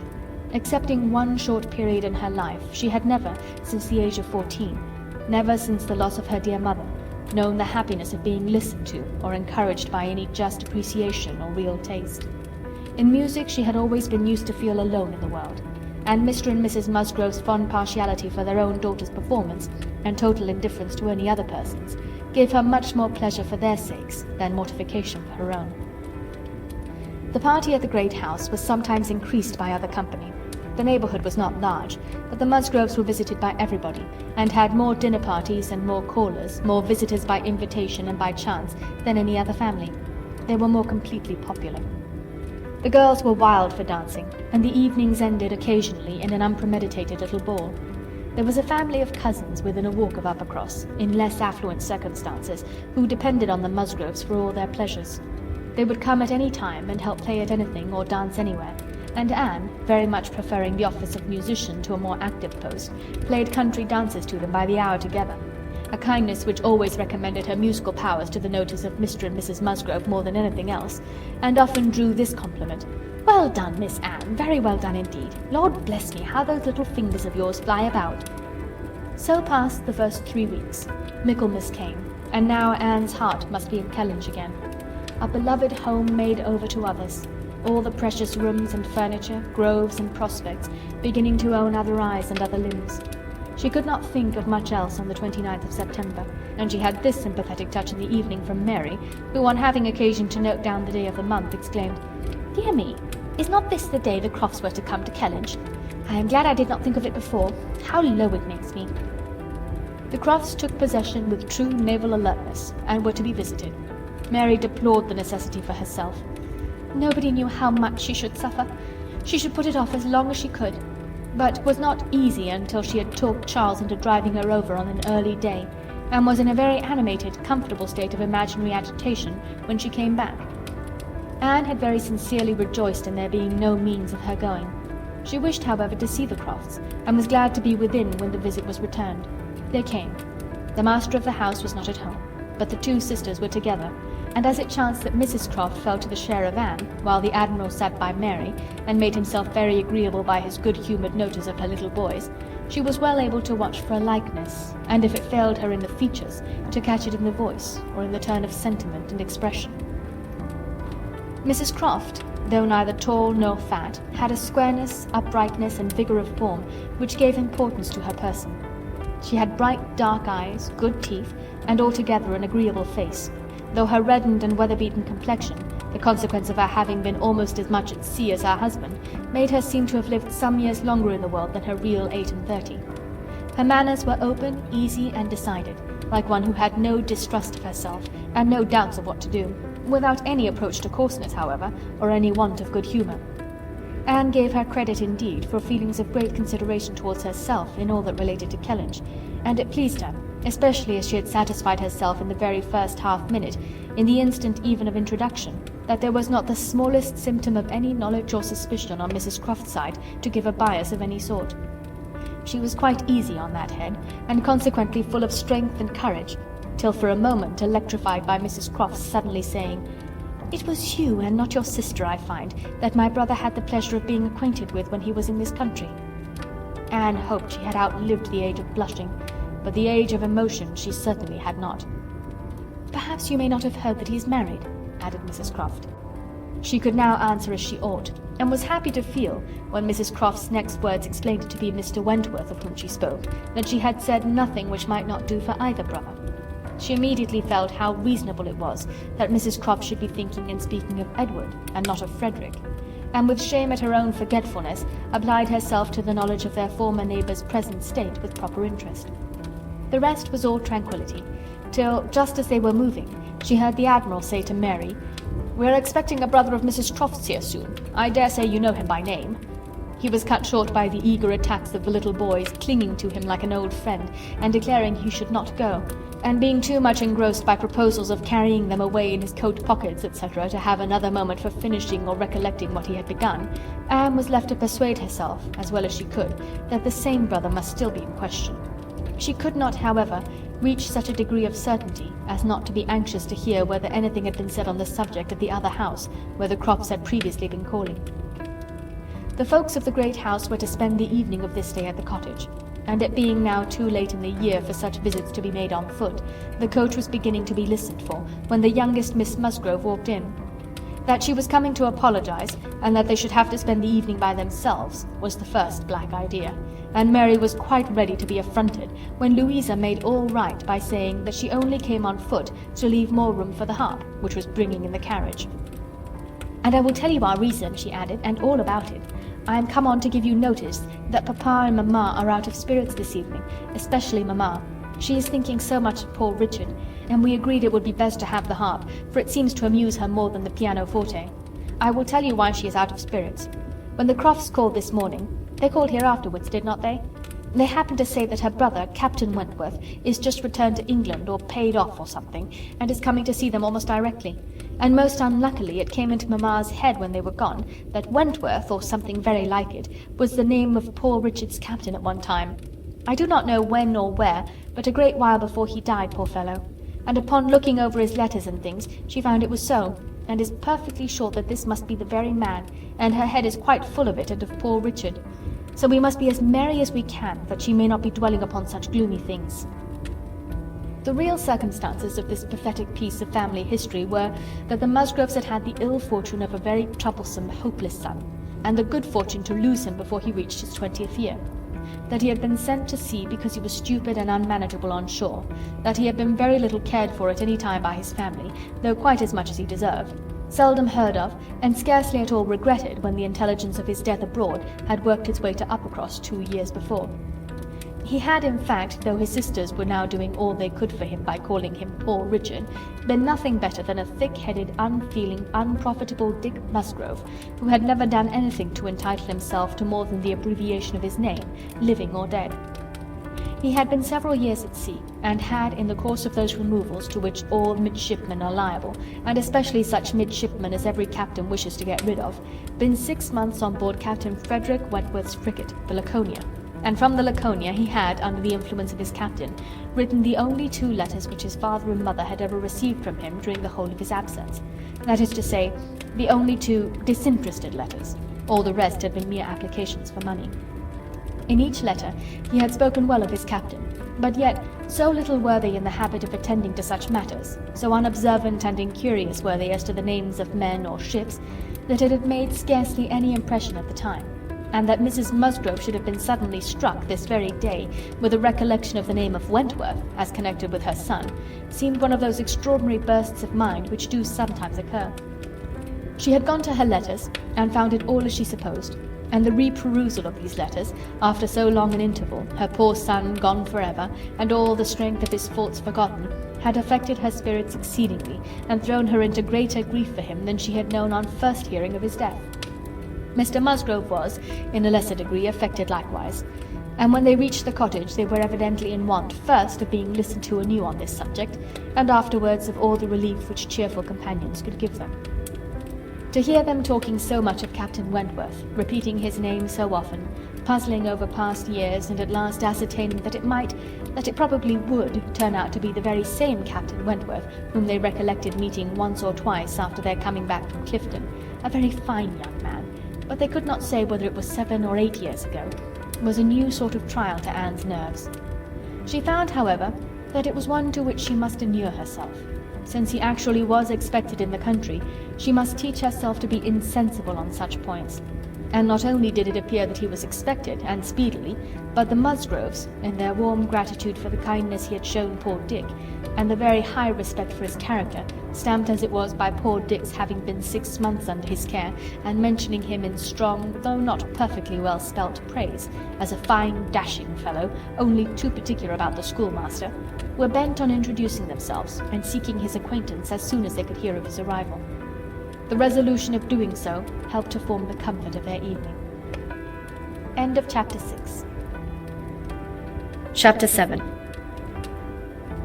A very few days more and Captain Wentworth was known to be at Kellynch, and Mr. Musgrove had called on him and come back warm in his praise, and he was engaged with the Crofts to dine at Uppercross by the end of another week. It had been a great disappointment to Mr. Musgrove to find that no earlier day could be fixed, so impatient was he to show his gratitude by seeing Captain Wentworth under his own roof, and welcoming him to all that was strongest and best in his cellars. But a week must pass, only a week in Anne's reckoning, and then, she supposed, they must meet, and soon she began to wish that she could feel secure even for a week. Captain Wentworth made a very early return to Mr. Musgrove's civility, and she was all but calling there in the same half-hour. She and Mary were actually setting forward for the great house where, as she afterwards learnt, they must inevitably have found him, when they were stopped by the eldest boy's being at that moment brought home in consequence of a bad fall. The child's situation put the visit entirely aside, but she could not hear of her escape with indifference, even in the midst of the serious anxiety which they afterwards felt on his account. His collarbone was found to be dislocated, and such injury received in the back as roused the most alarming ideas.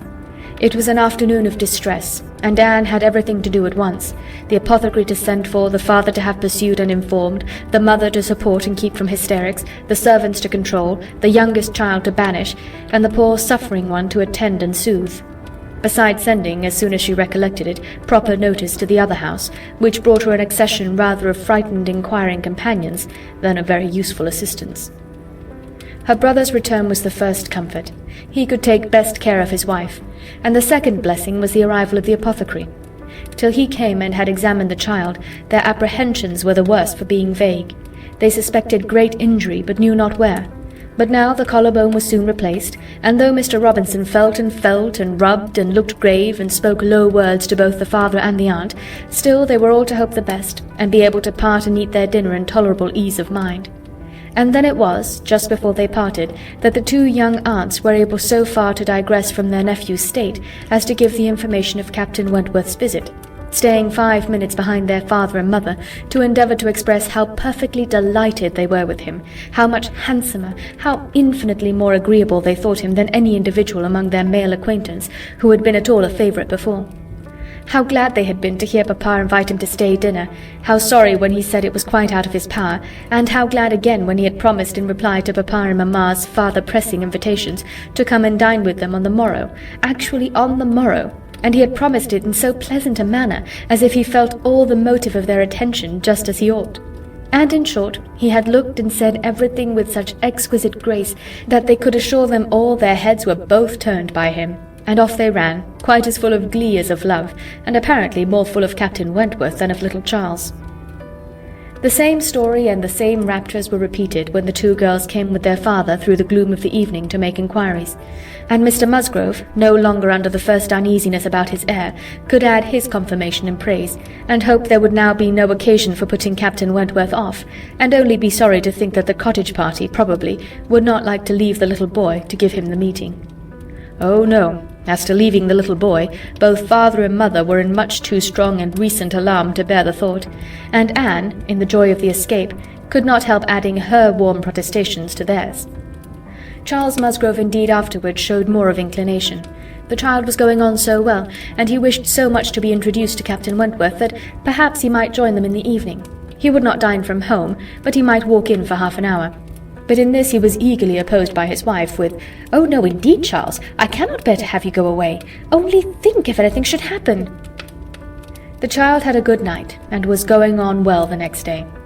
It must be a work of time to ascertain that no injury had been done to the spine, but Mr. Robinson found nothing to increase alarm, and Charles Musgrove began, consequently, to feel no necessity for longer confinement. The child was to be kept in bed and amused as quietly as possible, but what was there for a father to do? This was quite a female case, and it would be highly absurd in him, who could be of no use at home, to shut himself up. His father very much wished him to meet Captain Wentworth, and there being no sufficient reason against it, he ought to go, and it ended in his making a bold public declaration, when he came in from shooting, of his meaning to dress directly and dine at the other house. "Nothing can be going on better than the child," said he, "so I told my father just now that I would come, and he thought me quite right. Your sister being with you, my love, I have no scruple at all. You would not like to leave him yourself, but you can see I can be of no use. Anne will send for me if anything is the matter." Husbands and wives generally understand when opposition will be vain.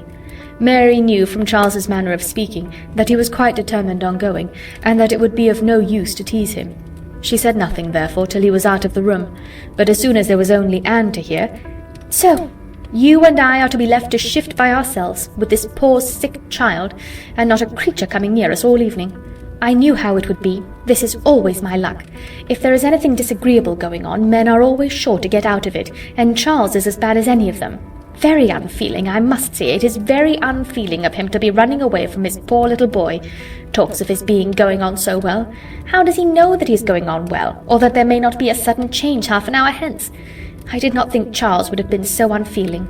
So here he is to go away and enjoy himself, and because I am the poor mother, I am not allowed to stir. And yet I am sure I am more unfit than anybody else to be about the child. My being the mother is the very reason why my feelings should not be tried. I am not at all equal to it. You saw how hysterical I was yesterday." "But that was only the effect of the suddenness of your alarm, of the shock. You will not be hysterical again. I dare say we shall have nothing to distress us. I perfectly understand Mr. Robinson's directions and have no fears. And indeed, Mary, I cannot wonder at your husband. Nursing does not belong to a man. It is not his province. A sick child is always the mother's property. Her own feelings generally make it so.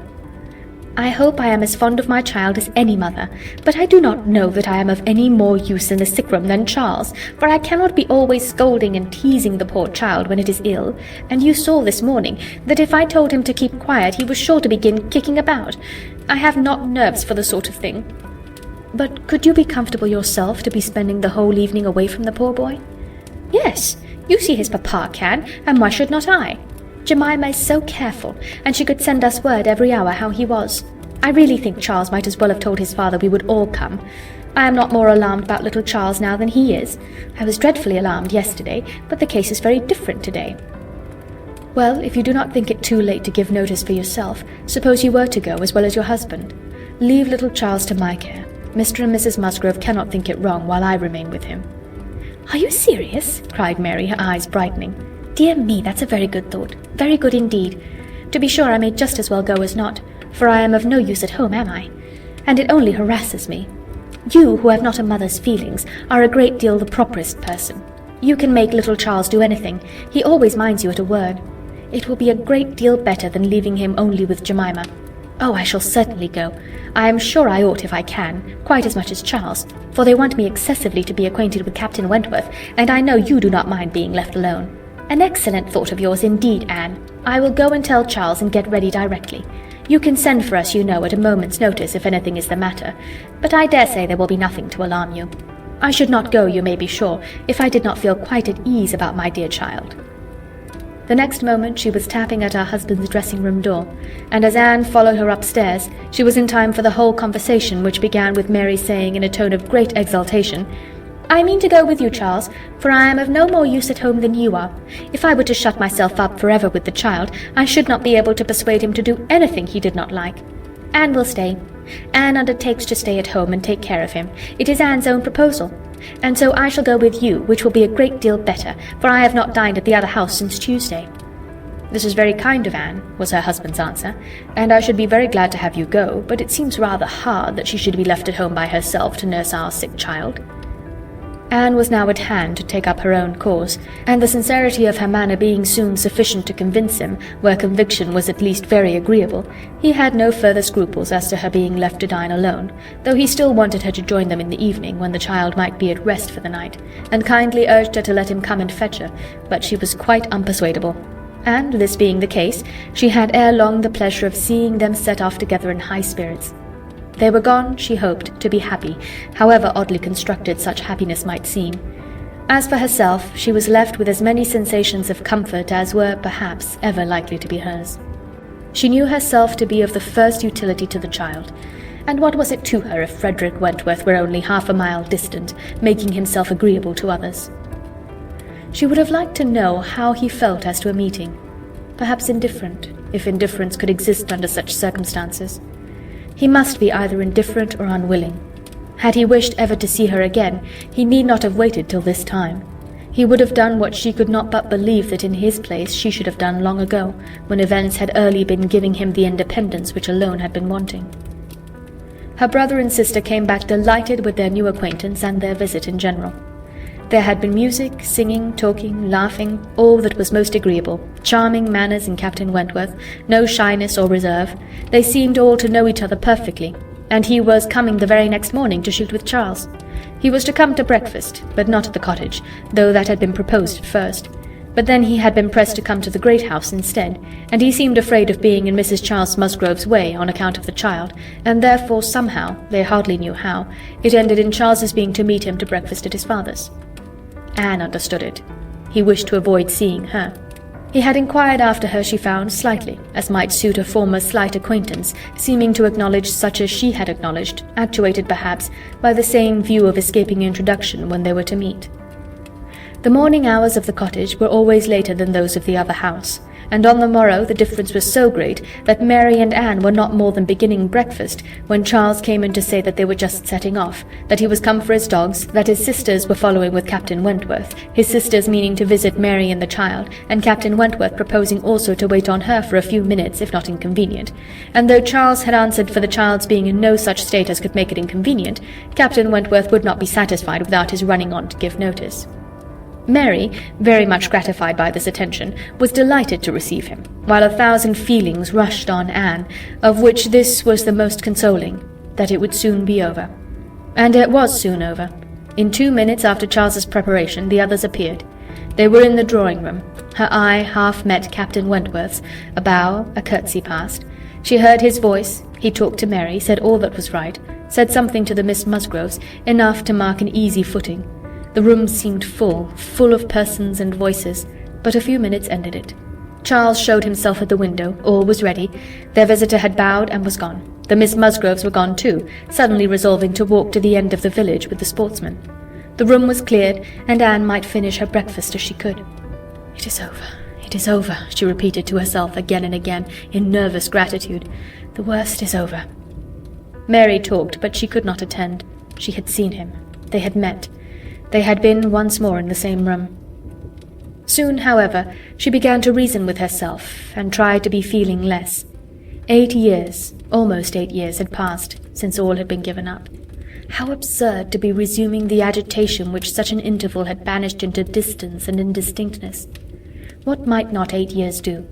Events of every description, changes, alienations, removals, all must be comprised in it, and oblivion of the past. How natural! How certain, too! It included nearly a third part of her own life. Alas, with all her reasoning, she found that to retentive feelings 8 years may be a little more than nothing. Now how were his sentiments to be read? Was this like wishing to avoid her? And the next moment she was hating herself for the folly which asked the question. On one other question which perhaps her utmost wisdom might not have prevented, she was soon spared all suspense. For after the Miss Musgroves had returned and finished their visit at the cottage, she had this spontaneous information from Mary. "Captain Wentworth is not very gallant by you, Anne, though he was so attentive to me. Henrietta asked him what he thought of you when they went away, and he said you were so altered he should not have known you again." Mary had no feelings to make her respect her sisters in a common way, but she was perfectly unsuspicious of being inflicting any peculiar wound. Altered beyond his knowledge, Anne fully submitted in silent, deep mortification. Doubtless it was so, and she could take no revenge, for he was not altered, or not for the worse. She had already acknowledged it to herself, and she could not think differently, let him think of her as he would. No, the years which had destroyed her youth and bloom had only given him a more glowing, manly, open look, in no respect lessening his personal advantages. She had seen the same Frederick Wentworth, so altered that he should not have known her again. These were words which could not but dwell with her. Yet she soon began to rejoice that she had heard them. They were of sobering tendency, they allayed agitation, they composed, and consequently must make her happier. Frederick Wentworth had used such words, or something like them, but without an idea that they would be carried round to her. He had thought her wretchedly altered, and in the first moment of appeal had spoken as he felt. He had not forgiven Anne Elliot. She had used him ill, deserted and disappointed him, and worse, she had shown a feebleness of character in doing so, which his own decided, confident temper could not endure. She had given him up to oblige others. It had been the effect of over-persuasion. It had been weakness and timidity. He had been most warmly attached to her, and had never seen a woman since whom he thought her equal. But except from some natural sensation of curiosity, he had no desire of meeting her again. Her power with him was gone forever. It was now his object to marry. He was rich, and being turned on shore, fully intended to settle as soon as he could be properly tempted, actually looking round, ready to fall in love with all the speed which a clear head and a quick taste could allow. He had a heart for either of the Miss Musgroves, if they could catch it. A heart, in short, for any pleasing young woman who came in his way, excepting Anne Elliot. This was his only secret exception when he said to his sister, in answer to her suppositions, "Yes, here I am, Sophia, quite ready to make a foolish match. Anybody between 15 and 30 may have me for asking. A little beauty and a few smiles and a few compliments to the navy, and I am a lost man.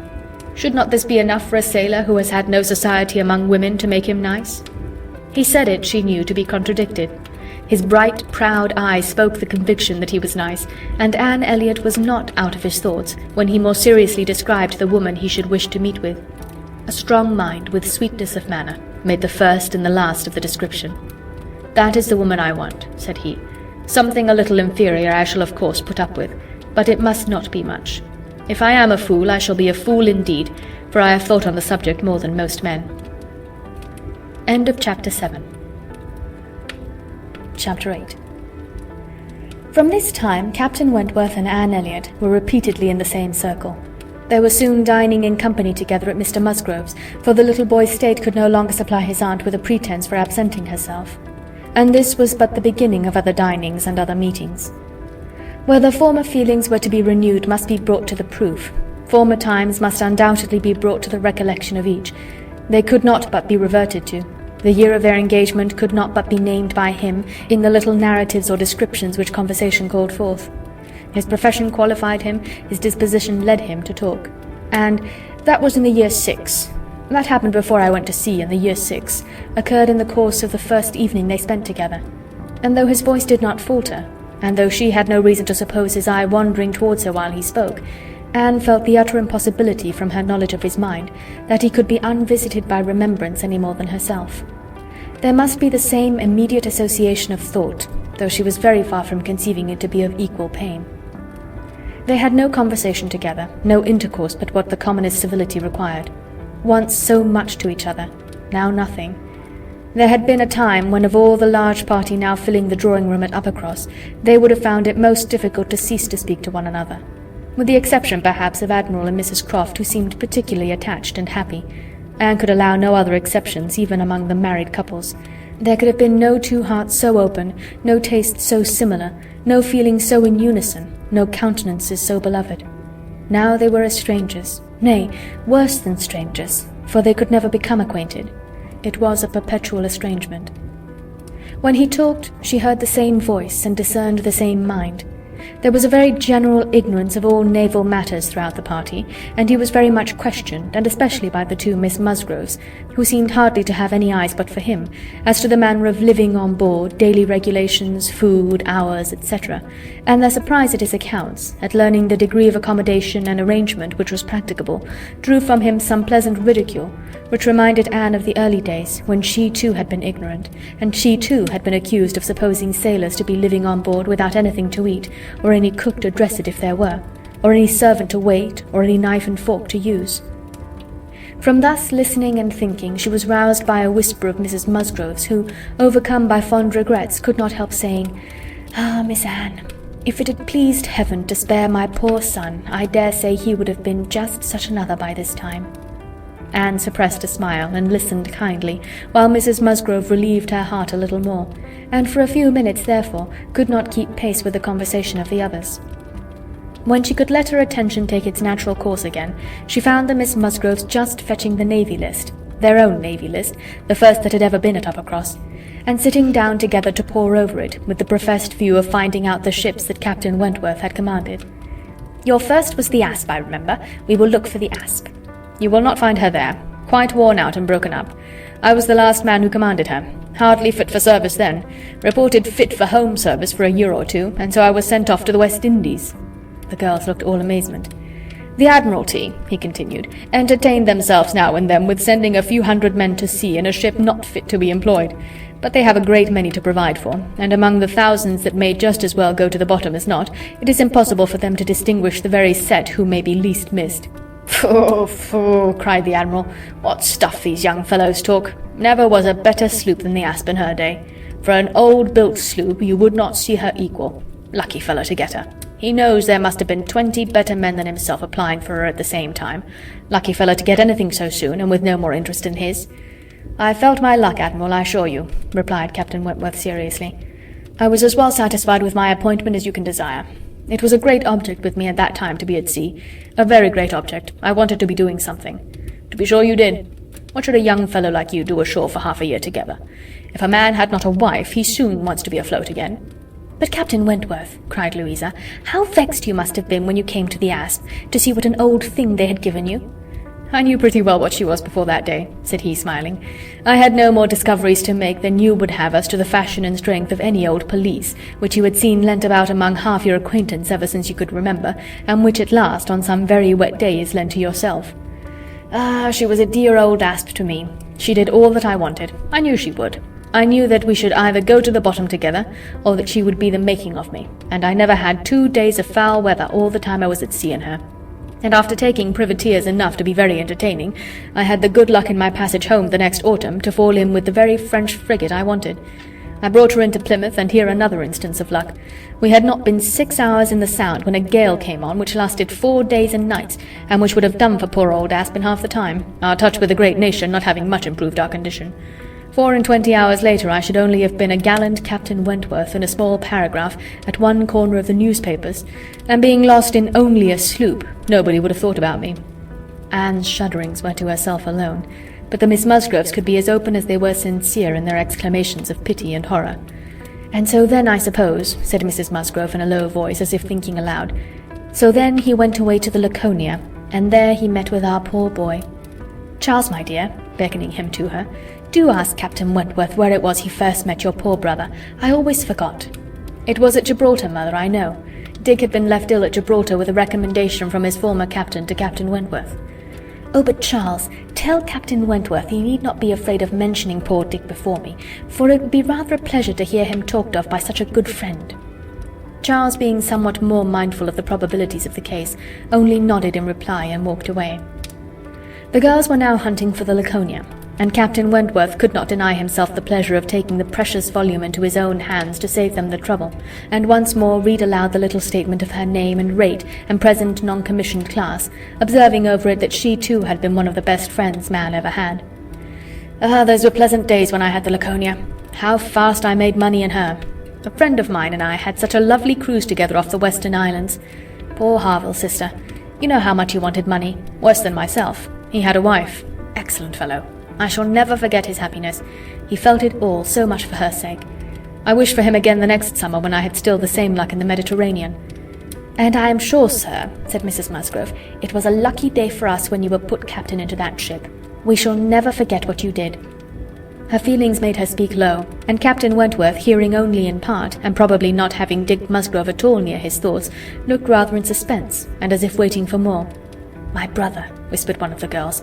"Mamma is thinking of poor Richard." "Poor dear fellow," continued Mrs. Musgrove. "He was grown so steady and such an excellent correspondent while he was under your care. It would have been a happy thing if he had never left you.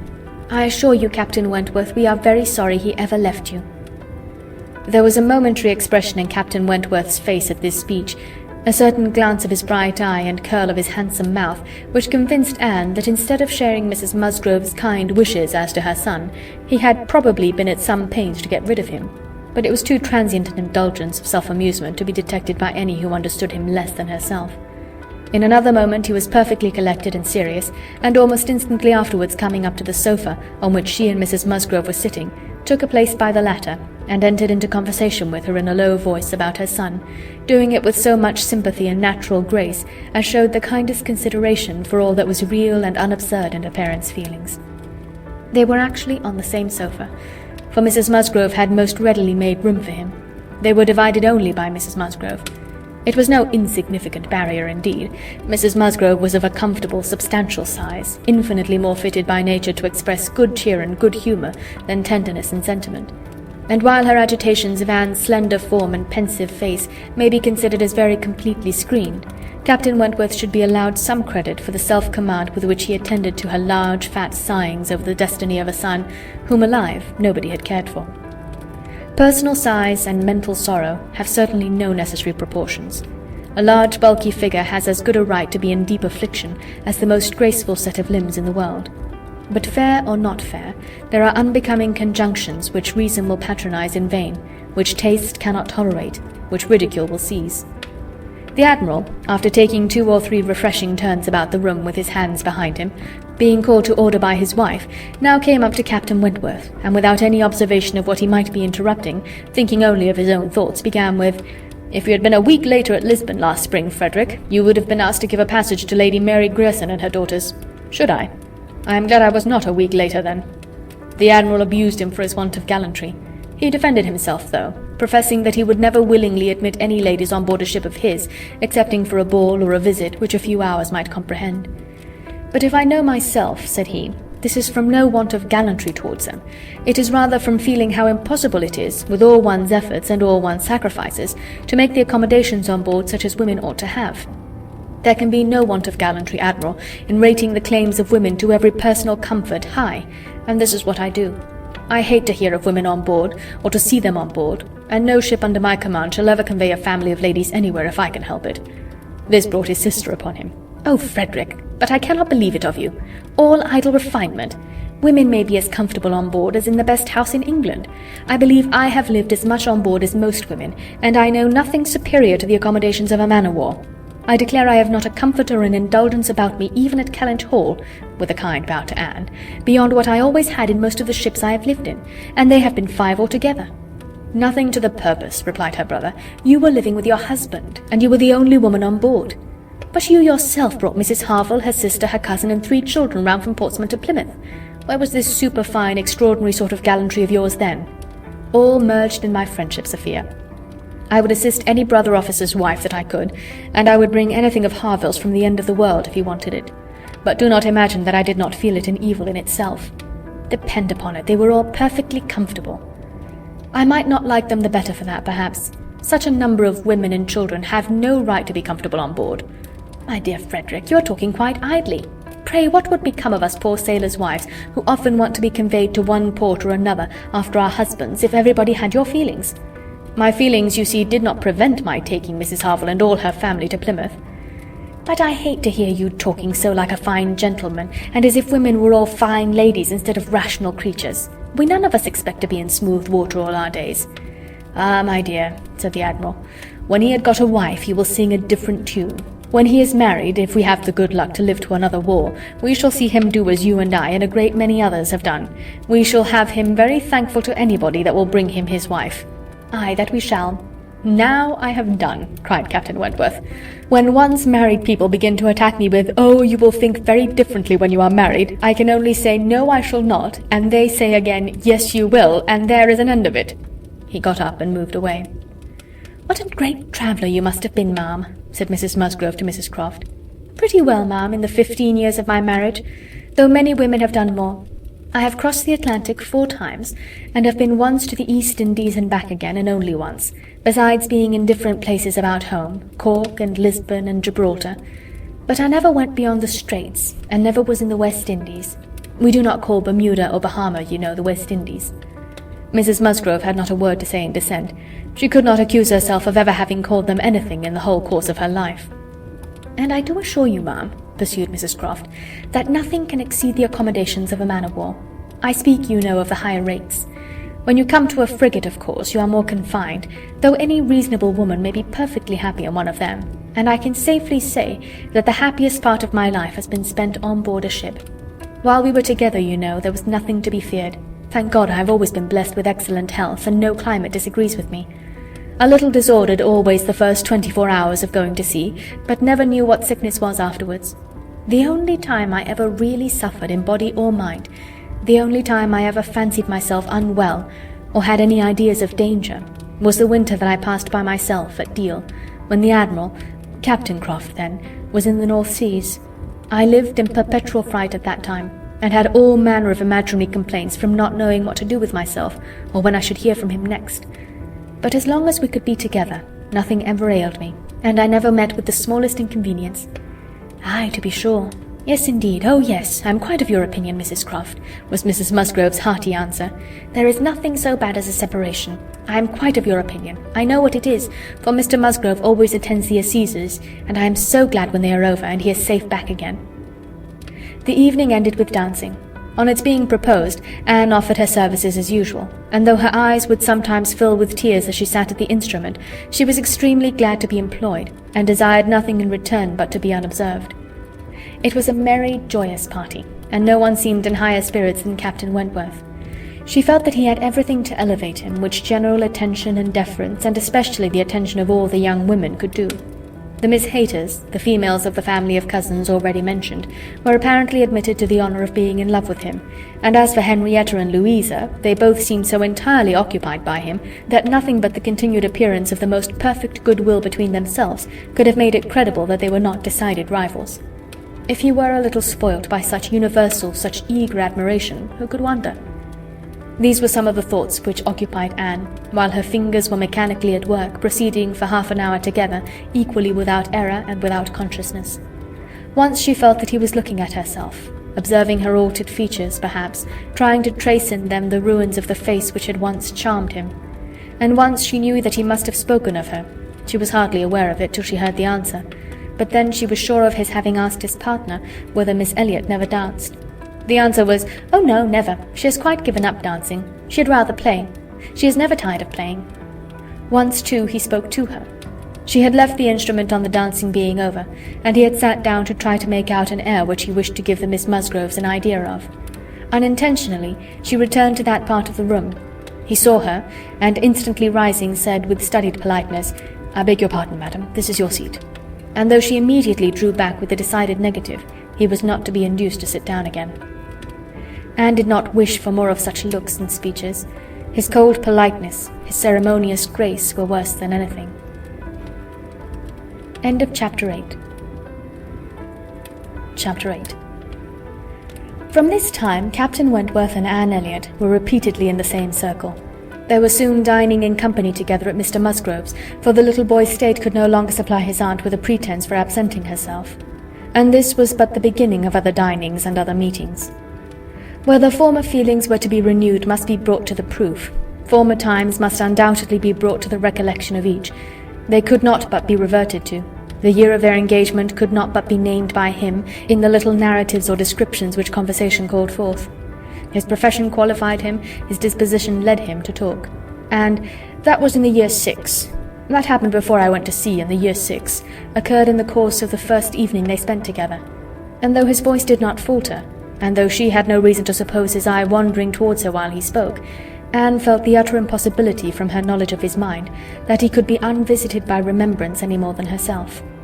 There must be the same immediate association of thought, though she was very far from conceiving it to be of equal pain. They had no conversation together, no intercourse but what the commonest civility required. Once so much to each other, now nothing. There had been a time when of all the large party now filling the drawing-room at Uppercross, they would have found it most difficult to cease to speak to one another, with the exception perhaps of Admiral and Mrs. Croft, who seemed particularly attached and happy. Anne could allow no other exceptions, even among the married couples. There could have been no two hearts so open, no tastes so similar, no feelings so in unison, no countenances so beloved. Now they were as strangers, nay, worse than strangers, for they could never become acquainted. It was a perpetual estrangement. When he talked, she heard the same voice and discerned the same mind. There was a very general ignorance of all naval matters throughout the party, and he was very much questioned, and especially by the two Miss Musgroves, who seemed hardly to have any eyes but for him, as to the manner of living on board, daily regulations, food, hours, etc., and their surprise at his accounts, at learning the degree of accommodation and arrangement which was practicable, drew from him some pleasant ridicule, which reminded Anne of the early days, when she too had been ignorant, and she too had been accused of supposing sailors to be living on board without anything to eat, or any cook to dress it if there were, or any servant to wait, or any knife and fork to use. From thus listening and thinking, she was roused by a whisper of Mrs. Musgrove's, who, overcome by fond regrets, could not help saying, "Ah, Miss Anne, if it had pleased Heaven to spare my poor son, I dare say he would have been just such another by this time." Anne suppressed a smile and listened kindly, while Mrs. Musgrove relieved her heart a little more, and for a few minutes, therefore, could not keep pace with the conversation of the others. When she could let her attention take its natural course again, she found the Miss Musgroves just fetching the Navy List, their own Navy List, the first that had ever been at Uppercross, and sitting down together to pore over it, with the professed view of finding out the ships that Captain Wentworth had commanded. "Your first was the Asp, I remember. We will look for the Asp." "You will not find her there. Quite worn out and broken up. I was the last man who commanded her. Hardly fit for service then. Reported fit for home service for a year or two, and so I was sent off to the West Indies." The girls looked all amazement.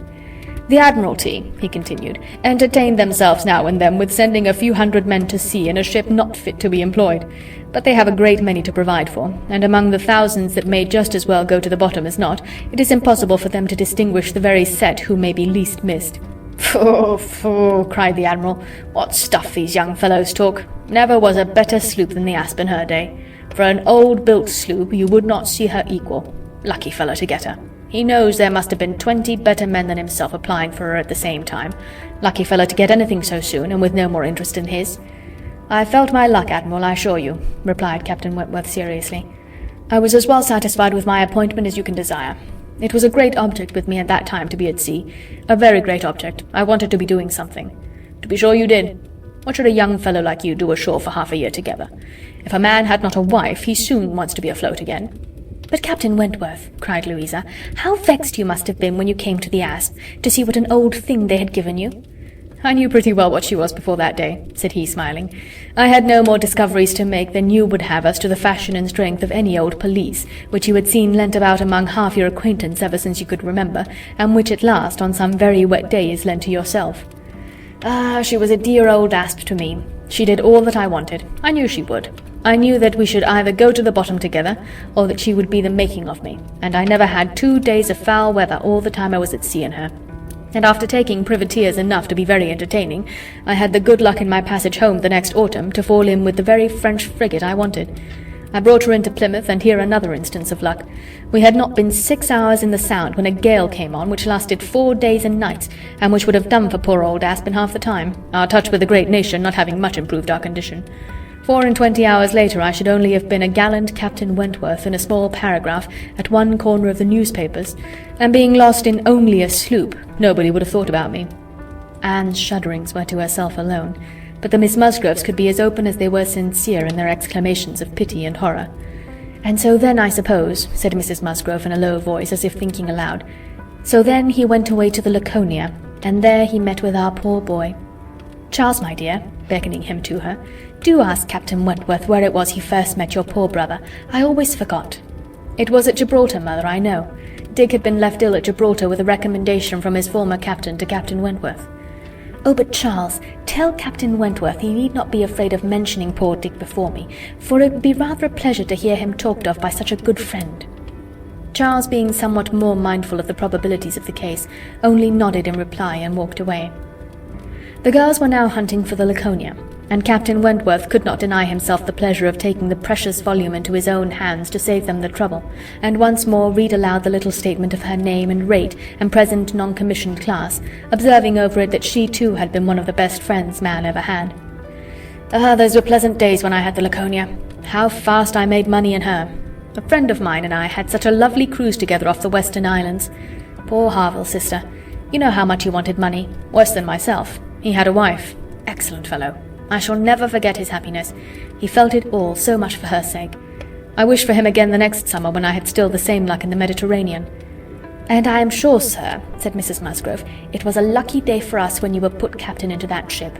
We shall never forget what you did." Her feelings made her speak low, and Captain Wentworth, hearing only in part, and probably not having Dick Musgrove at all near his thoughts, looked rather in suspense, and as if waiting for more. "My brother," whispered one of the girls. "Mamma is thinking of poor Richard." "Poor dear fellow," continued Mrs. Musgrove. "He was grown so steady and such an excellent correspondent while he was under your care.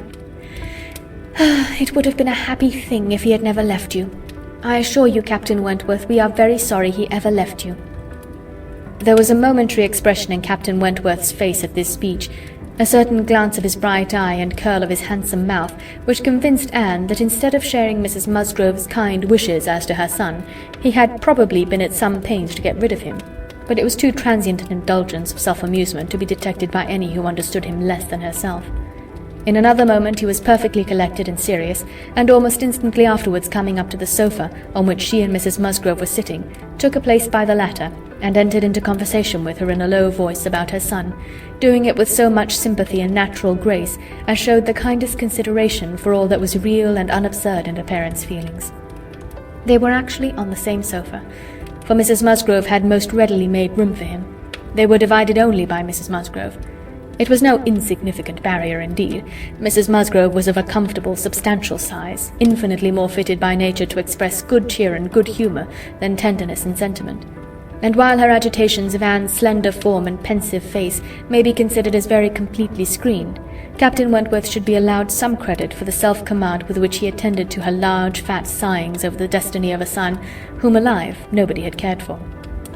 Personal size and mental sorrow have certainly no necessary proportions. A large bulky figure has as good a right to be in deep affliction as the most graceful set of limbs in the world.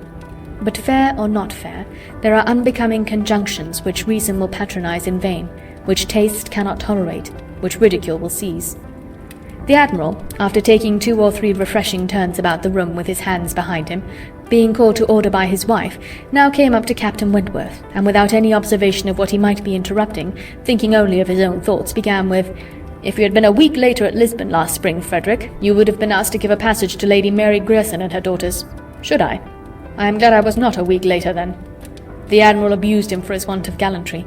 He defended himself, though, professing that he would never willingly admit any ladies on board a ship of his, excepting for a ball or a visit which a few hours might comprehend. "But if I know myself," said he, "this is from no want of gallantry towards them. It is rather from feeling how impossible it is, with all one's efforts and all one's sacrifices, to make the accommodations on board such as women ought to have. There can be no want of gallantry, Admiral, in rating the claims of women to every personal comfort high, and this is what I do. I hate to hear of women on board, or to see them on board, and no ship under my command shall ever convey a family of ladies anywhere if I can help it." This brought his sister upon him. "Oh, Frederick, but I cannot believe it of you. All idle refinement. Women may be as comfortable on board as in the best house in England. I believe I have lived as much on board as most women, and I know nothing superior to the accommodations of a man-of-war. I declare I have not a comfort or an indulgence about me even at Kellynch Hall," with a kind bow to Anne, "beyond what I always had in most of the ships I have lived in, and they have been 5 altogether." "Nothing to the purpose," replied her brother. "You were living with your husband, and you were the only woman on board. But you yourself brought Mrs. 𝕻𝖊, her sister, her cousin, and 3 children round from Portsmouth to Plymouth.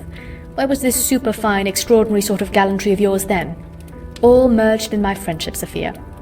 I would assist any brother officer's wife that I could, and I would bring anything of 𝕻𝖊's from the end of the world if he wanted it. But do not imagine that I did not feel it an evil in itself. Depend upon it, they were all perfectly comfortable. I might not like them the better for that, perhaps. Such a number of women and children have no right to be comfortable on board." "My dear Frederick, you are talking quite idly. Pray, what would become of us poor sailors' wives, who often want to be conveyed to one port or another after our husbands, if everybody had your feelings? My feelings, you see, did not prevent my taking Mrs. 𝕻𝖊 and all her family to Plymouth." "But I hate to hear you talking so like a fine gentleman, and as if women were all fine ladies instead of rational creatures. We none of us expect to be in smooth water all our days." "Ah, my dear," said the Admiral, "when he had got a wife he will sing a different tune. When he is married, if we have the good luck to live to another war, we shall see him do as you and I and a great many others have done. We shall have him very thankful to anybody that will bring him his wife." "Aye, that we shall." "Now I have done," cried Captain Wentworth. "When once married people begin to attack me with, 'Oh, you will think very differently when you are married,' I can only say, 'No, I shall not,' and they say again, 'Yes, you will,' and there is an end of it." He got up and moved away. "What a great traveller you must have been, ma'am," said Mrs. Musgrove to Mrs. Croft. "Pretty well, ma'am, in the 15 years of my marriage, though many women have done more. I have crossed the Atlantic 4 times, and have been once to the East Indies and back again, and only once, besides being in different places about home, Cork and Lisbon and Gibraltar. But I never went beyond the Straits, and never was in the West Indies. We do not call Bermuda or Bahama, you know, the West Indies." Mrs. Musgrove had not a word to say in dissent. She could not accuse herself of ever having called them anything in the whole course of her life. "And I do assure you, ma'am," pursued Mrs. Croft, "that nothing can exceed the accommodations of a man-of-war. I speak, you know, of the higher rates. When you come to a frigate, of course, you are more confined, though any reasonable woman may be perfectly happy on one of them, and I can safely say that the happiest part of my life has been spent on board a ship. While we were together, you know, there was nothing to be feared. Thank God I have always been blessed with excellent health, and no climate disagrees with me. A little disordered always the first 24 hours of going to sea, but never knew what sickness was afterwards. The only time I ever really suffered in body or mind, the only time I ever fancied myself unwell, or had any ideas of danger, was the winter that I passed by myself at Deal, when the Admiral, Captain Croft then, was in the North Seas. I lived in perpetual fright at that time, and had all manner of imaginary complaints from not knowing what to do with myself, or when I should hear from him next. But as long as we could be together, nothing ever ailed me, and I never met with the smallest inconvenience." "Aye, to be sure. Yes, indeed. Oh, yes, I am quite of your opinion, Mrs. Croft," was Mrs. Musgrove's hearty answer. "There is nothing so bad as a separation. I am quite of your opinion. I know what it is, for Mr. Musgrove always attends the assizes, and I am so glad when they are over, and he is safe back again." The evening ended with dancing. On its being proposed, Anne offered her services as usual, and though her eyes would sometimes fill with tears as she sat at the instrument, she was extremely glad to be employed, and desired nothing in return but to be unobserved. It was a merry, joyous party, and no one seemed in higher spirits than Captain Wentworth. She felt that he had everything to elevate him, which general attention and deference, and especially the attention of all the young women, could do. The 𝕬𝖚𝖘𝖙𝖊𝖓, the females of the family of cousins already mentioned, were apparently admitted to the honour of being in love with him, and as for Henrietta and Louisa, they both seemed so entirely occupied by him that nothing but the continued appearance of the most perfect goodwill between themselves could have made it credible that they were not decided rivals. If he were a little spoilt by such universal, such eager admiration, who could wonder? These were some of the thoughts which occupied Anne, while her fingers were mechanically at work, proceeding for half an hour together, equally without error and without consciousness. Once she felt that he was looking at herself, observing her altered features, perhaps, trying to trace in them the ruins of the face which had once charmed him. And once she knew that he must have spoken of her. She was hardly aware of it till she heard the answer, but then she was sure of his having asked his partner whether Miss Elliot never danced. The answer was, "Oh no, never. She has quite given up dancing. She'd rather play. She is never tired of playing." Once, too, he spoke to her. She had left the instrument on the dancing being over, and he had sat down to try to make out an air which he wished to give the Miss Musgroves an idea of. Unintentionally, she returned to that part of the room. He saw her, and instantly rising, said with studied politeness, "I beg your pardon, madam, this is your seat." And though she immediately drew back with a decided negative, he was not to be induced to sit down again. Anne did not wish for more of such looks and speeches. His cold politeness, his ceremonious grace were worse than anything. End of Chapter 8. Chapter 9.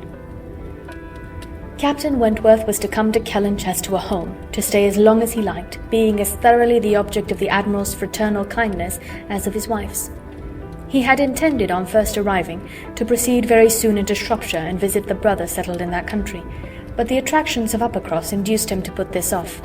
There was so much of friendliness and of flattery and of everything most bewitching in his reception there.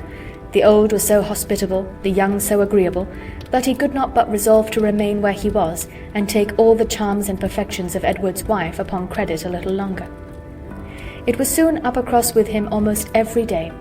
The Musgroves could hardly be more ready to invite than he to come, particularly in the morning, when he had no companion at home, for the Admiral and Mrs. Croft were generally out of doors together, interesting themselves in their new possessions, their grass and their sheep, and dawdling about in a way not endurable to a third person, or driving out in a gig lately added to their establishment. Hitherto there had been but one opinion of Captain Wentworth among the Musgroves and their dependencies. It was unvarying, warm admiration everywhere. But this intimate footing was not more than established when a certain Charles Hayter returned among them, to be a good deal disturbed by it, and to think Captain Wentworth very much in the way. Charles Hayter was the eldest of all the cousins, and a very amiable, pleasing young man, between whom and Henrietta there had been a considerable appearance of attachment previous to Captain Wentworth's introduction. He was in orders, and having a curacy in the neighbourhood, where residence was not required, lived at his father's house, only 2 miles from Uppercross. A short absence from home had left his fair one unguarded by his attentions at this critical period, and when he came back he had the pain of finding very altered manners, and of seeing Captain Wentworth. Mrs. Musgrove and Mrs. Hayter were sisters. They had each had money, but their marriages had made a material difference in their degree of consequence. Mr. Hayter had some property of his own, but it was insignificant compared with Mr. Musgrove's. And while the Musgroves were in the first class of society in the country, the young Hayters would, from their parents' inferior, retired, and unpolished way of living, and their own defective education, have been hardly in any class at all, but for their connection with Uppercross, this eldest son of course excepted, who had chosen to be a scholar and a gentleman, and who was very superior in cultivation and manners to all the rest. The two families had always been on excellent terms, there being no pride on one side and no envy on the other, and only such a consciousness of superiority in the Miss Musgroves as made them pleased to improve their cousins. Charles's attentions to Henrietta had been observed by her father and mother without any disapprobation. It would not be a great match for her, but if Henrietta liked him, and Henrietta did seem to like him. Henrietta fully thought so herself before Captain Wentworth came, but from that time cousin Charles had been very much forgotten. Which of the two sisters was preferred by Captain Wentworth was as yet quite doubtful, as far as Anne's observation reached.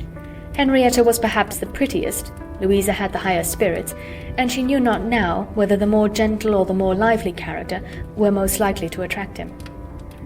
Mr. and Mrs. Musgrove, either from seeing little or from an entire confidence in the discretion of both their daughters and of all the young men who came near them, seemed to leave everything to take its chance. There was not the smallest appearance of solicitude or remark about them in the mansion house, but it was different at the cottage. The young couple there were more disposed to speculate and wonder, and Captain Wentworth had not been above 4 or 5 times in the Miss Musgroves' company, and Charles Hayter had but just reappeared, when Anne had to listen to the opinions of her brother and sister as to which was the one liked best. Charles gave it for Louisa, Mary for Henrietta, but quite agreeing that to have him marry either could be extremely delightful.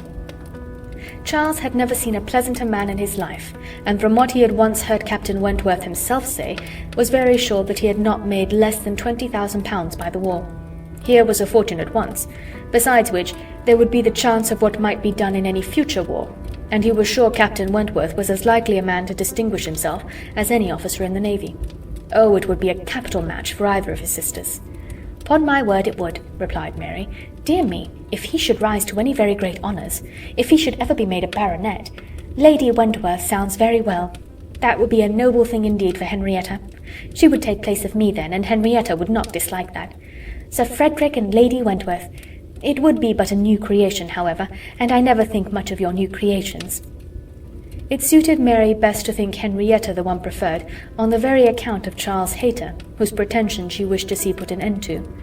She looked down very decidedly upon the Hayters, and thought it would be quite a misfortune to have the existing connection between the families renewed, very sad for herself and her children. "You know," said she, "I cannot think him at all a fit match for Henrietta, and considering the alliances which the Musgroves have made, she has no right to throw herself away. I do not think any young woman has a right to make a choice that may be disagreeable and inconvenient to the principal part of her family, and be giving bad connections to those who have not been used to them. And pray who is Charles Hayter? Nothing but a country curate, a most improper match for Miss Musgrove of Uppercross." Her husband, however, would not agree with her here, for besides having a regard for his cousin, Charles Hayter was an eldest son, and he saw things as an eldest son himself. "Now you are talking nonsense, Mary," was therefore his answer.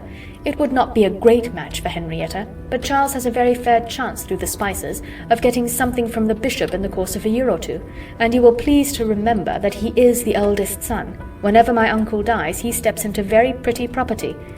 The estate at Winthrop is not less than 250 acres, besides the farm near Taunton, which is some of the best land in the country.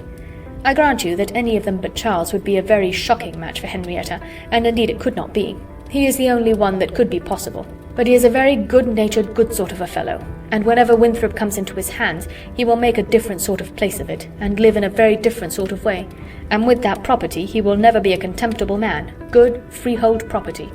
No, Henrietta might do worse than marry Charles Hayter, and if she has him and Louisa can get Captain Wentworth, I shall be very well satisfied."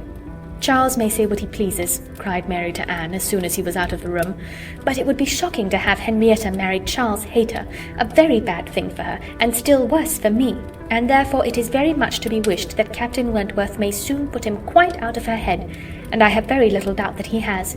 She took hardly any notice of Charles Hayter yesterday. I wish you had been there to see her behaviour. And as to Captain Wentworth's liking Louisa as well as Henrietta, it is nonsense to say so, for he certainly does like Henrietta a great deal the best. But Charles is so positive. I wish you had been with us yesterday, for then you might have decided between us. And I am sure you would have thought as I did, unless you had been determined to give it against me."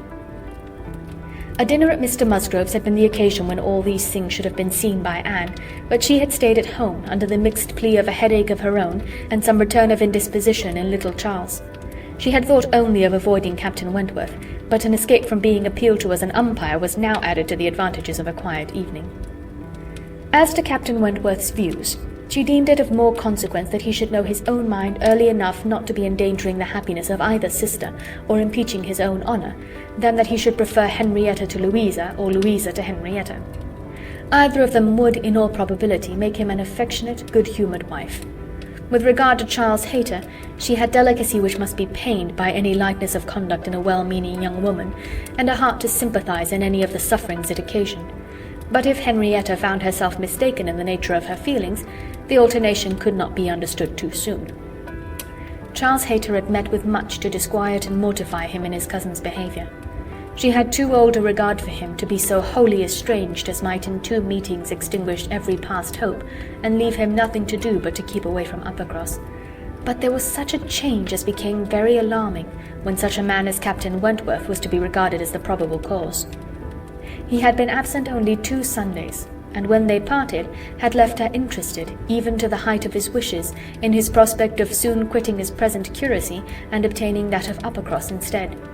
It had then seemed the object nearest her heart that Dr. Shirley, the rector, who for more than 40 years had been zealously discharging all the duties of his office, but was now growing too infirm for many of them, should be quite fixed on engaging a curate, should make his curacy quite as good as he could afford, and should give Charles Hayter the promise of it.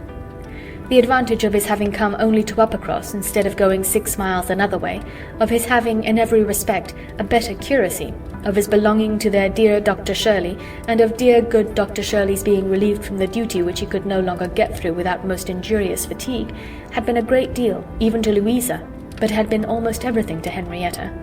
When he came back, alas, the zeal of the business was gone by. Louisa could not listen at all to his account of a conversation which he had just held with Dr. Shirley.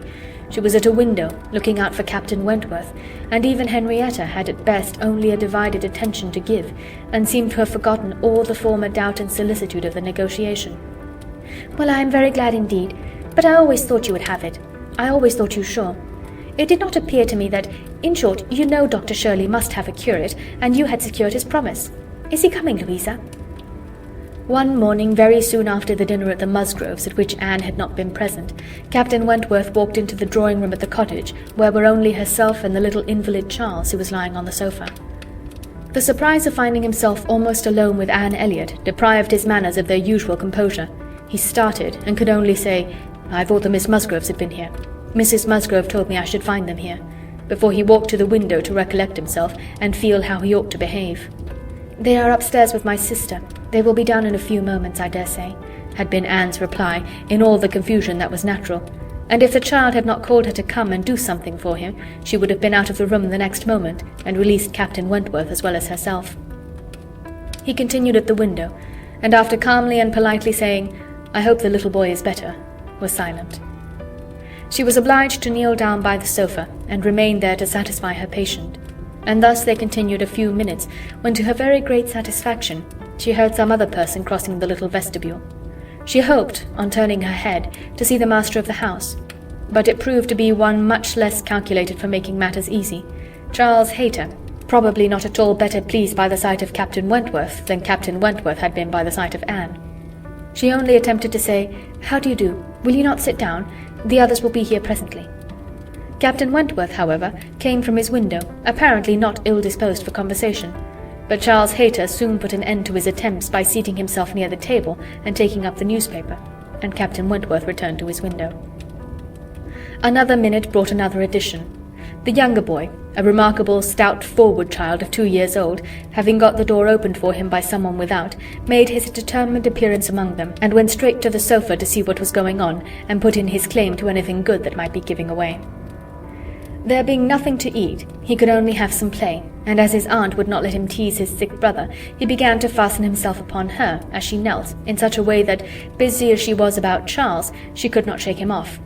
She spoke to him, ordered, entreated, and insisted in vain. Once she did contrive to push him away, but the boy had the greater pleasure in getting upon her back again directly. "Walter," said she, "get down this moment. You are extremely troublesome. I am very angry with you." "Walter," cried Charles Hayter, "why do you not do as you are bid? Do not you hear your aunt speak? Come to me, Walter. Come to cousin Charles." But not a bit did Walter stir. In another moment, however, she found herself in the state of being released from him. Someone was taking him from her, though he had bent down her head so much that his little sturdy hands were unfastened from around her neck, and he was resolutely borne away before she knew that Captain Wentworth had done it. Her sensations on the discovery made her perfectly speechless. She could not even thank him. She could only hang over little Charles with most disordered feelings. His kindness in stepping forward to her relief, the manner, the silence in which it had passed, the little particulars of the circumstance, with the conviction, soon forced on her by the noise he was studiously making with the child, that he meant to avoid hearing her thanks, and rather sought to testify that her conversation was the least of his wants, produced such a confusion of varying but very painful agitation as she could not recover from, till, enabled by the entrance of Mary and the Miss Musgroves to make over her little patient to their cares, and leave the room. She could not stay. It might have been an opportunity of watching the loves and jealousies of the four, they were now all together, but she could stay for none of it. It was evident that Charles Hayter was not well inclined towards Captain Wentworth.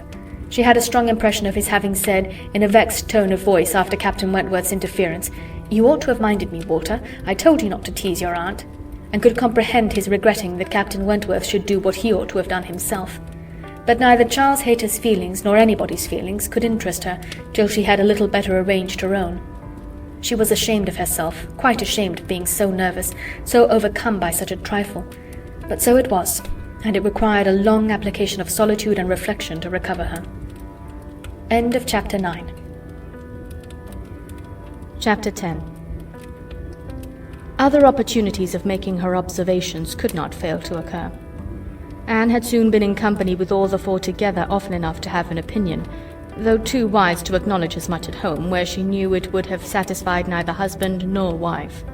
For while she considered Louisa to be rather the favourite, she could not but think, as far as she might dare to judge from memory and experience, that Captain Wentworth was not in love with either. They were more in love with him, yet there it was not love. It was a little fever of admiration, but it might, probably must, end in love with some. Charles Hayter seemed aware of being slighted, and yet Henrietta had sometimes the air of being divided between them. Anne longed for the power of representing to them all what they were about, and of pointing out some of the evils they were exposing themselves to. She did not attribute guile to any. It was the highest satisfaction to her to believe Captain Wentworth not in the least aware of the pain he was occasioning.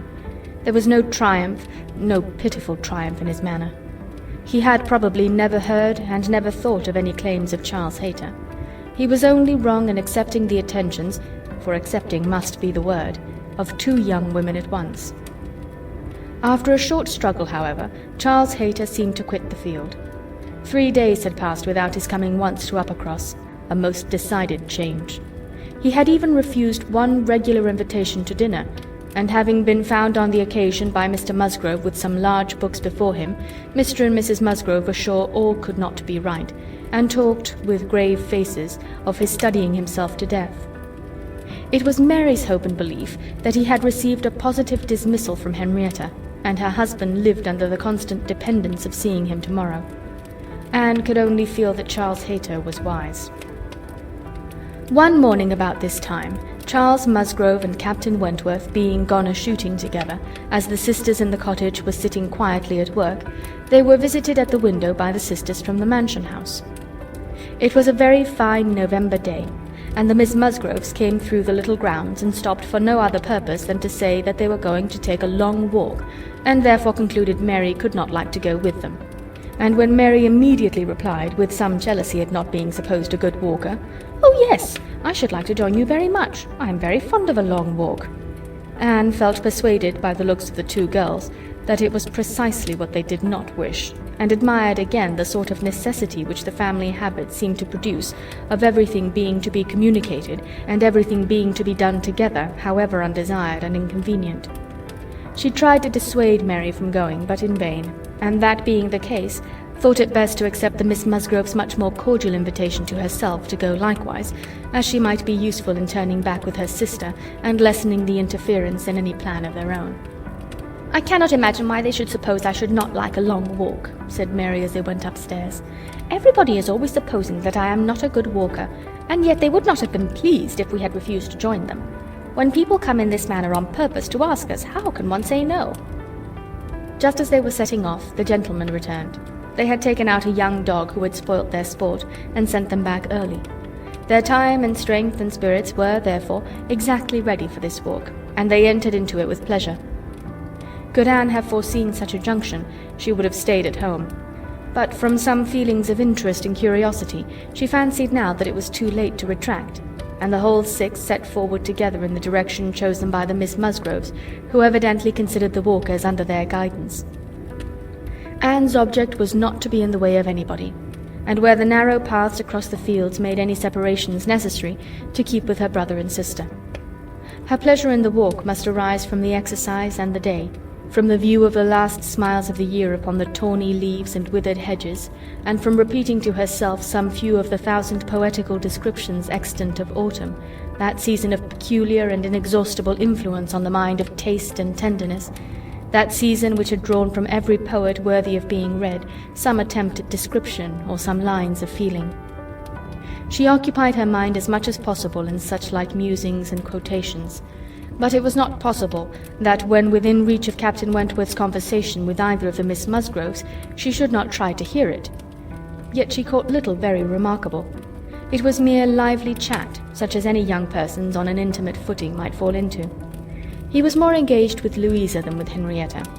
Louisa certainly put more forward for his notice than her sister. This distinction appeared to increase, and there was one speech of Louisa's which struck her. After one of the many praises of the day, which were continually bursting forth, Captain Wentworth added, "What glorious weather for the Admiral and my sister! They meant to take a long drive this morning. Perhaps we may hail them from some of these hills. They talked of coming into this side of the country. I wonder whereabouts they will upset today. Oh, it does happen very often, I assure you, but my sister makes nothing of it. She would as lieve be tossed out as not." "Ah, you make the most of it, I know," cried Louisa, "but if it were really so, I should do just the same in her place. If I loved a man as she loves the Admiral, I would always be with him, nothing should ever separate us, and I would rather be overturned by him than driven safely by anybody else." It was spoken with enthusiasm.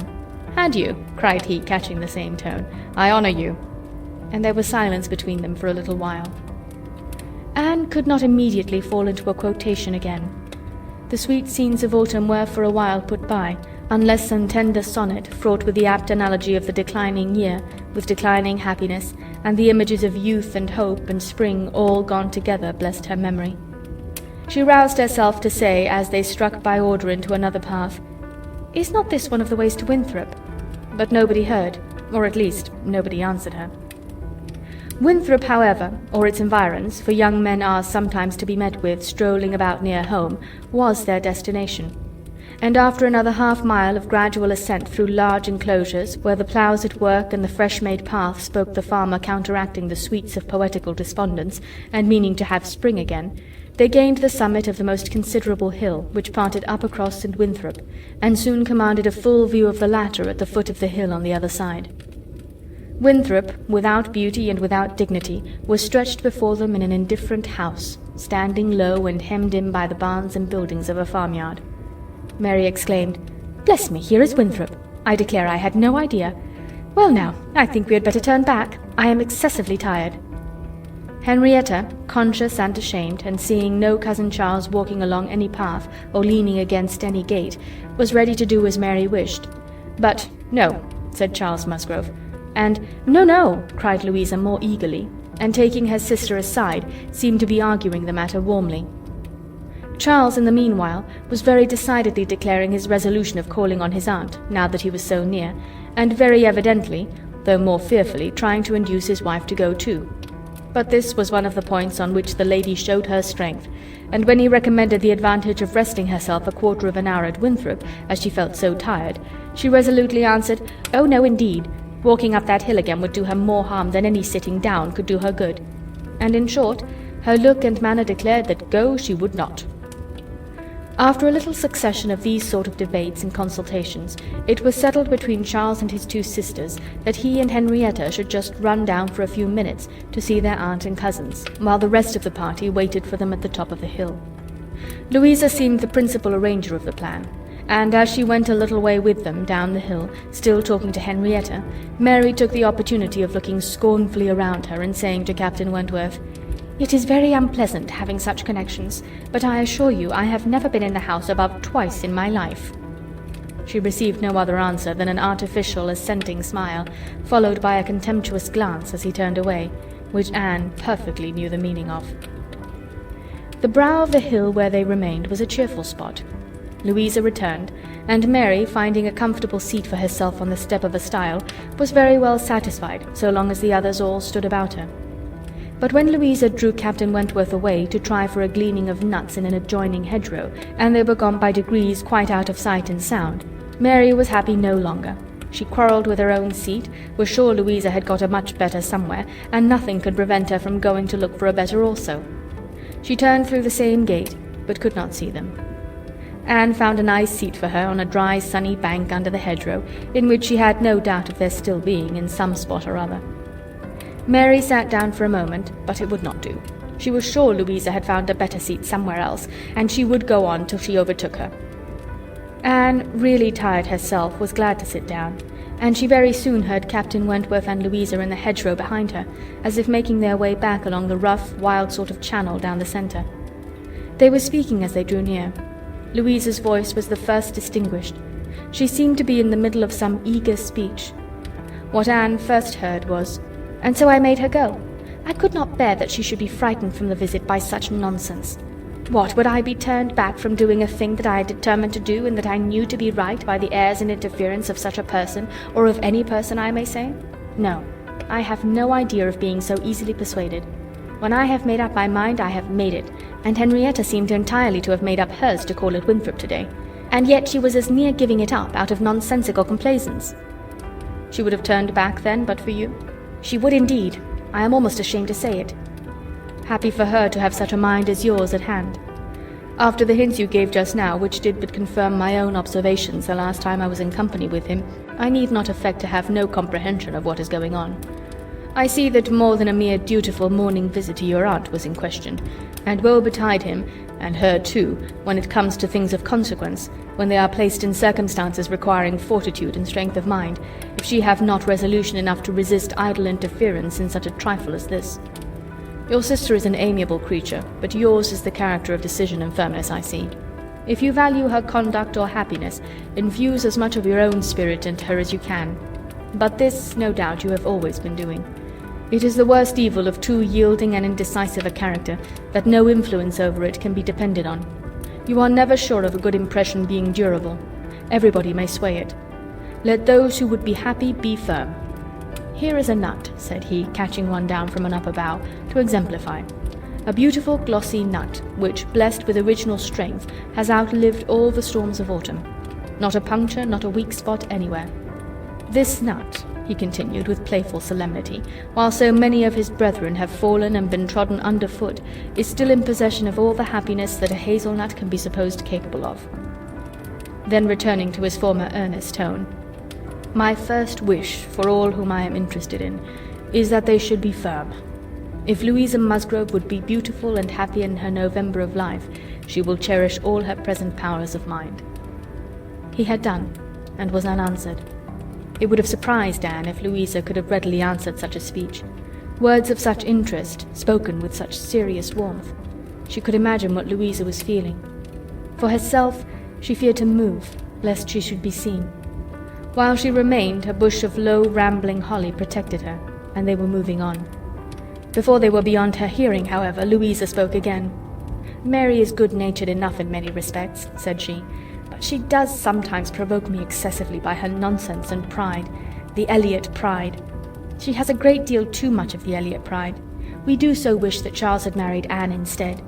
I suppose you know he wanted to marry Anne?" After a moment's pause, Captain Wentworth said, "Do you mean that she refused him?" "Oh yes, certainly." "When did that happen?"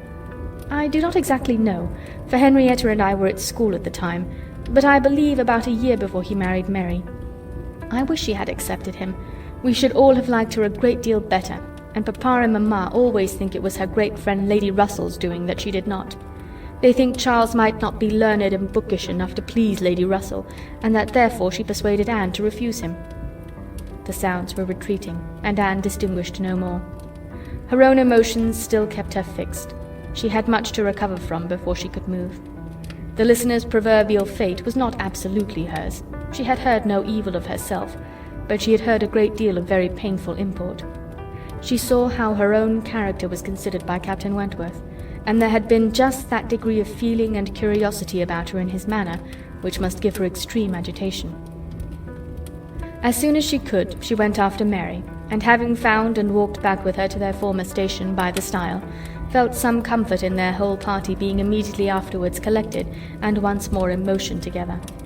Her spirits wanted the solitude and silence which only numbers could give. Charles and Henrietta returned, bringing, as may be conjectured, Charles Hayter with them. The minutiae of the business Anne could not attempt to understand. Even Captain Wentworth did not seem admitted to perfect confidence here, but that there had been a withdrawing on the gentlemen's side and a relenting on the ladies', and that they were now very glad to be together again, did not admit a doubt. Henrietta looked a little ashamed, but very well pleased. Charles Hayter exceedingly happy, and they were devoted to each other almost from the first instant of their all setting forward for Uppercross. Everything now marked out Louisa for Captain Wentworth. Nothing could be plainer, and where many divisions were necessary, or even where they were not, they walked side by side nearly as much as the other two. In a long strip of meadowland, where there was ample space for all, they were thus divided, forming 3 distinct parties, and to that party of the 3 which boasted least animation and least complaisance, Anne necessarily belonged. She joined Charles and Mary, and was tired enough to be very glad of Charles's other arm, but Charles, though in very good humour with her, was out of temper with his wife. Mary had shown herself disobliging to him, and was now to reap the consequence, which consequence was his dropping her arm almost every moment to cut off the heads of some nettles in the hedge with his switch. And when Mary began to complain of it, and lament herself being ill-used, according to custom, in being on the hedge side, while Anne was never incommoded on the other, he dropped the arms of both, to hunt after a weasel which he had momentary glance of, and they could hardly get him along at all. This long meadow bordered a lane which their footpath at the end of it was to cross, and when the party had all reached the gate of exit, the carriage advancing in the same direction which had been some time heard, was just coming up, and proved to be Admiral Croft's gig. He and his wife had taken their intended drive, and were returning home. Upon hearing how long a walk the young people had engaged in, they kindly offered a seat to any lady who might be particularly tired. It would save her a full mile, and they were going through Uppercross. The invitation was general, and generally declined. The Miss Musgroves were not at all tired, and Mary was either offended by not being asked before any of the others, or what Louisa called the Elliot pride could not endure to make a third in a one-horse chaise. The walking party had crossed the lane and were surmounting an opposite stile, and the Admiral was putting his horse in motion again, when Captain Wentworth cleared the hedge in a moment to say something to his sister. This something might be guessed by its effects. "Miss Elliot, I am sure you are tired," cried Mrs. Croft. "Do let us have the pleasure of taking you home. Here is excellent room for 3, I assure you. If we were all like you, I believe we might sit 4. You must, indeed you must." Anne was still in the lane, and though instinctively beginning to decline, she was not allowed to proceed. The Admiral's kind urgency came in support of his wife's. They would not be refused. They compressed themselves into the smallest possible space to leave her a corner, and Captain Wentworth, without saying a word, turned to her and quietly obliged her to be assisted into the carriage. Yes, he had done it. She was in the carriage, and felt that he had placed her there, that his will and his hands had done it, that she owed it to his perception of her fatigue and his resolution to give her rest. She was very much affected by the view of his disposition towards her which all these things made apparent. This little circumstance seemed the completion of all that had gone before. She understood him. He could not forgive her, but he could not be unfeeling. Though condemning her for the past, and considering it with high and unjust resentment, though perfectly careless of her, and though becoming attached to another, still he could not see her suffer without the desire of giving her relief. It was a remainder of former sentiment. It was an impulse of pure, though unacknowledged friendship. It was a proof of his own warm and amiable heart, which she could not contemplate without emotions so compounded of pleasure and pain that she knew not which prevailed. Her answers to the kindness and the remarks of her companions were at first unconsciously given. They had travelled half their way along the rough lane before she was quite awake to what they said. She then found them talking of Frederick. "He certainly means to have one or the other of those two girls, Sophie," said the Admiral, "but there is no saying which. He has been running after them too long enough, one would think, to make up his mind. Aye, this comes of the peace. If there were war now, he would have settled it long ago. We sailors, Miss Elliot, cannot afford to make long courtships in time of war. How many days was it, my dear, between the first time of my seeing you and our sitting down together in our lodgings at North Yarmouth?" "We had better not talk about it, my dear," replied Mrs. Croft pleasantly, "for if Miss Elliot were to hear how soon we came to an understanding, she would never be persuaded that we could be happy together. I had known you by character, however, long before. Well, and I had heard of you as a very pretty girl, and what were we to wait for besides? I do not like having such things so long in hand. I wish Frederick would spread a little more canvas, and bring us home one of these young ladies to 𝕻𝖊𝖓. Then there would always be company for them, and very nice young ladies they both are. I hardly know one from the other." "Very good-humoured, unaffected girls indeed," said Mrs. Croft in a tone of calmer praise, such as made Anne suspect that her keener powers might not consider either of them as quite worthy of her brother. "And a very respectable family. One could not be connected with better people. My dear Admiral, that post! We shall certainly take that post." But by coolly giving the reins a better direction herself, they happily passed the danger.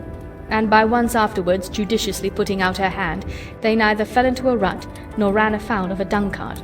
And Anne, with some amusement at their style of driving, which she imagined no bad representation of the general guidance of their affairs, found herself safely deposited by them at the cottage.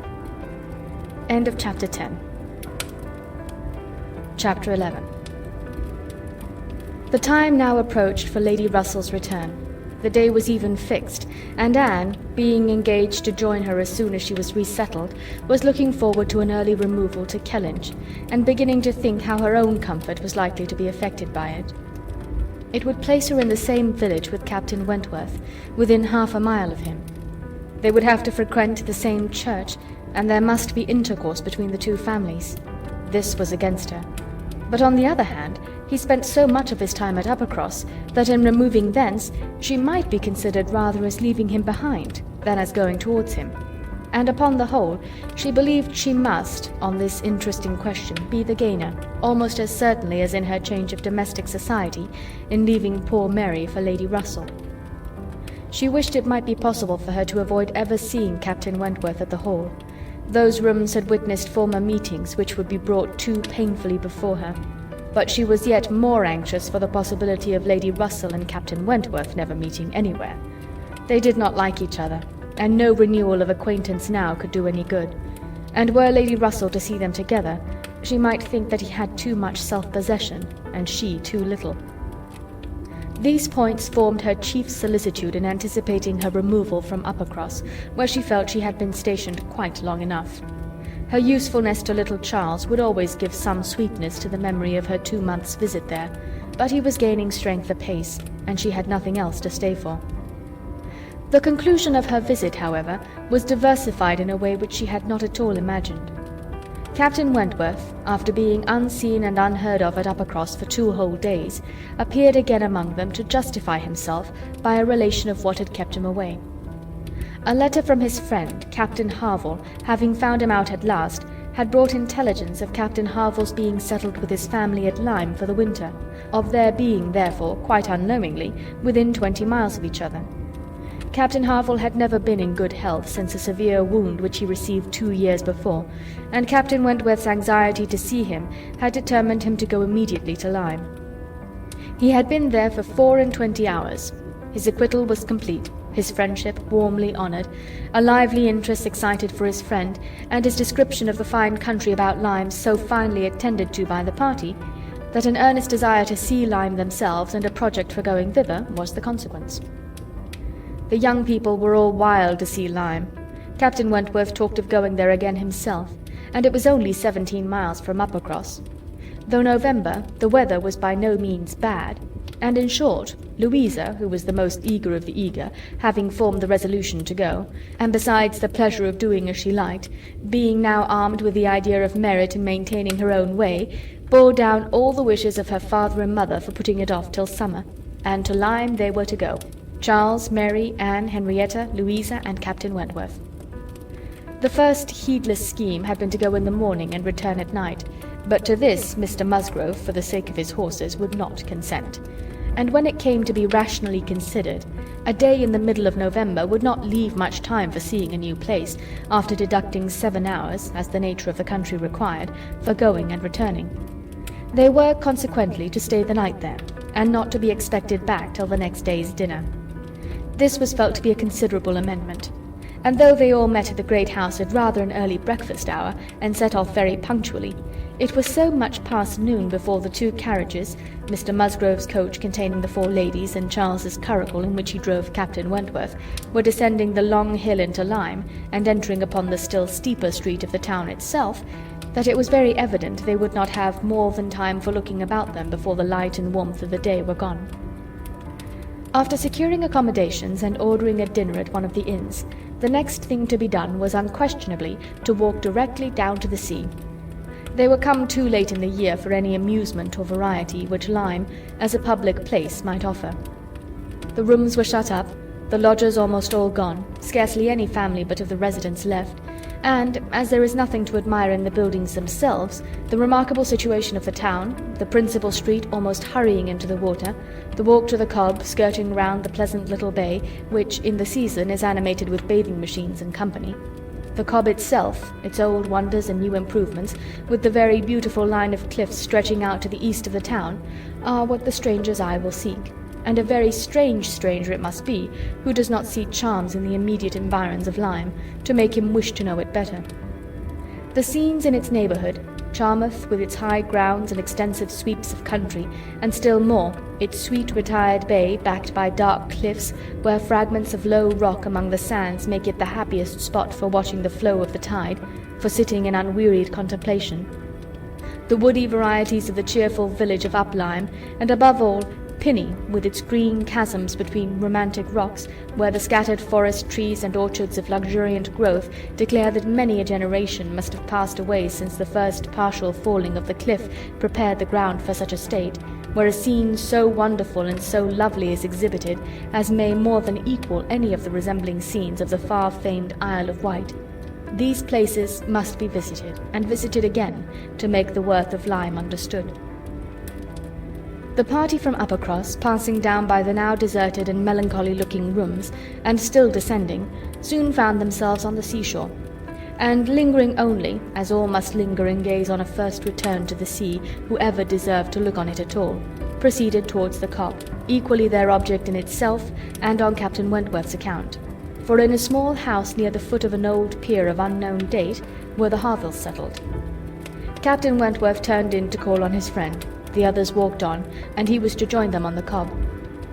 They were by no means tired of wondering and admiring, and not even Louisa seemed to feel that they had parted with Captain Wentworth long, when they saw him coming after them with 3 companions, all well known already by description to be Captain and Mrs. 𝕻𝖊, and a Captain Benwick, who was staying with them.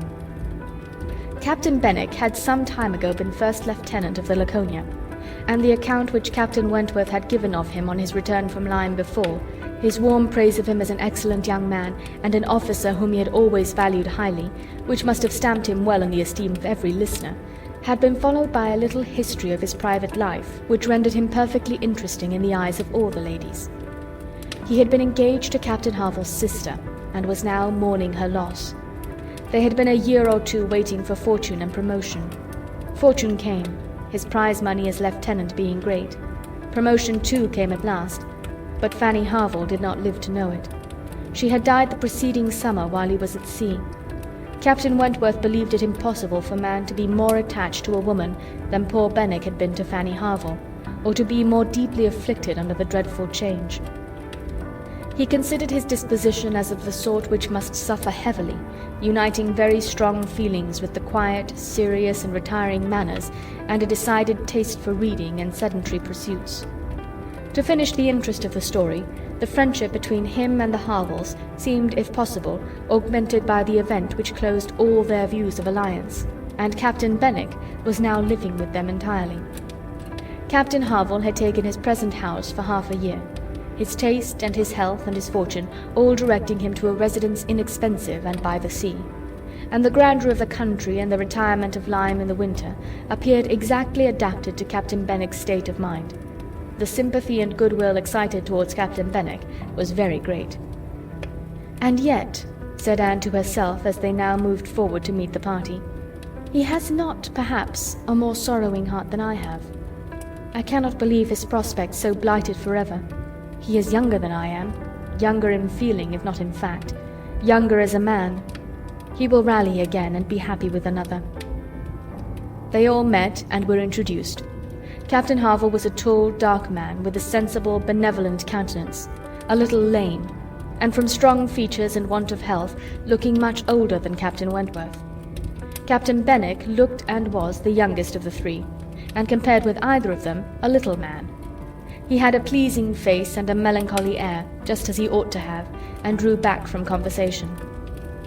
Captain Harville, though not equalling Captain Wentworth in manners, was a perfect gentleman, unaffected, warm, and obliging. Mrs. Harville was a degree less polished than her husband, seemed, however, to have the same good feelings, and nothing could be more pleasant than their desire of considering the whole party as friends of their own, because the friends of Captain Wentworth, or more kindly hospitable than their entreaties for their all promising to dine with them. The dinner already ordered at the inn was at last, though unwillingly, accepted as an excuse, but they seemed almost hurt that Captain Wentworth should have brought any such party to Lyme without considering it as a thing of course that they should dine with them. There was so much attachment to Captain Wentworth in all this, and such a bewitching charm in a degree of hospitality so uncommon, so unlike the usual style of give-and-take invitations and dinners of formality and display, that Anne felt her spirits not likely to be benefited by an increasing acquaintance among his brother officers. "These would have been all my friends," was her thought, and she had to struggle against a great tendency to lowness. On quitting the Cobb, they all went indoors with their new friends, and found rooms so small as none but those who invite from the heart could think capable of accommodating so many. Anne had a moment's astonishment on the subject herself, but it was soon lost in the pleasanter feelings which sprang from the sight of all the ingenious contrivances and nice arrangements of Captain Harville to turn the actual space to the best account, to supply the deficiencies of lodging-house furniture, and defend the windows and doors against the winter storms to be expected. The varieties in the fitting up of the rooms, where the common necessaries provided by the owner, in the common indifferent plight, were contrasted with some few articles of a rare species of wood, excellently worked up, and with something curious and valuable from all the distant countries Captain Harville had visited, were more than amusing to Anne. Connected as it all was with his profession, the fruit of his labours, the effect of its influence on his habits, the picture of repose and domestic happiness it presented, made it to her a something more or less than gratification. Captain Harville was no reader, but he had contrived excellent accommodations, and fashioned very pretty shelves for a tolerable collection of well-bound volumes, the property of Captain Benwick. His lameness prevented him from taking much exercise, but a mind of usefulness and ingenuity seemed to furnish him with constant employment within. He drew, he varnished, he carpentered, he glued, he made toys for the children, he fashioned new netting needles and pins with improvements, and if everything else was done, sat down to his large fishing net at one corner of the room. Anne thought she left great happiness behind her when they quitted the house, and Louisa, by whom she found herself walking, burst forth into raptures of admiration and delight on the character of the navy, their friendliness, their brotherliness, their openness, their uprightness, protesting that she was convinced of sailors having more worth and warmth than any other set of men in England, that they only knew how to live, and they only deserved to be respected and loved. They went back to dress and dine, and so well had the scheme answered already that nothing was found amiss, though its being so entirely out of season, and the no throughfare of Lyme, and the no expectation of company, had brought many apologies from the heads of the inn. Anne found herself by this time growing so much more hardened to being in Captain Wentworth's company than she had at first imagined could ever be, that the sitting down to the same table with him now, and the interchange of the common civilities attending on it, they never got beyond, was become a mere nothing. The nights were too dark for the ladies to meet again till the morrow, but Captain Wentworth had promised them a visit in the evening, and he came, bringing his friend also, which was more than had been expected, it having been agreed that Captain Benwick had all the appearance of being oppressed by the presence of so many strangers. He ventured among them again, however, though his spirits certainly did not seem fit for the mirth of the party in general. While Captains Wentworth and Wentworth led the talk on one side of the room, and by recurring to former days supplied anecdotes in abundance to occupy and entertain the others, it fell to Anne's lot to be placed rather apart with Captain Benwick, and a very good impulse of her nature obliged her to begin an acquaintance with him. He was shy, and disposed to abstraction, but the engaging mildness of her countenance and gentleness of her manners soon had their effect, and Anne was well repaid the first trouble of exertion. He was evidently a young man of considerable taste in reading, though principally in poetry, and besides the persuasion of having given him at least an evening's indulgence in the discussion of subjects which his usual companions had probably no concern in, she had the hope of being of real use to him in some suggestions as to the duty and benefit of struggling against affliction, which had naturally grown out of their conversation. For, though shy, he did not seem reserved. It had rather the appearance of feelings glad to burst their usual restraints, and having talked of poetry, the richness of the present age, and gone through a brief comparison of opinion as to the first-rate poets, trying to ascertain whether Marmion or Lady of the Lake were to be preferred, and how ranked the 𝕻𝖓 and the Bride of Abydos, and moreover how the 𝕻𝖓 was to be pronounced, he showed himself so intimately acquainted with all the tenderest songs of the one poet, and all the impassioned descriptions of hopeless agony of the other. He repeated with such tremulous feeling the various lines which imaged a broken heart or a mind destroyed by wretchedness, and looked so entirely as if he meant to be understood, that she ventured to hope he did not always read only poetry, and to say that she thought it was the misfortune of poetry to be seldom safely enjoyed by those who enjoyed it completely, and that the strong feelings which alone could estimate it truly were the very feelings which ought to taste it but sparingly.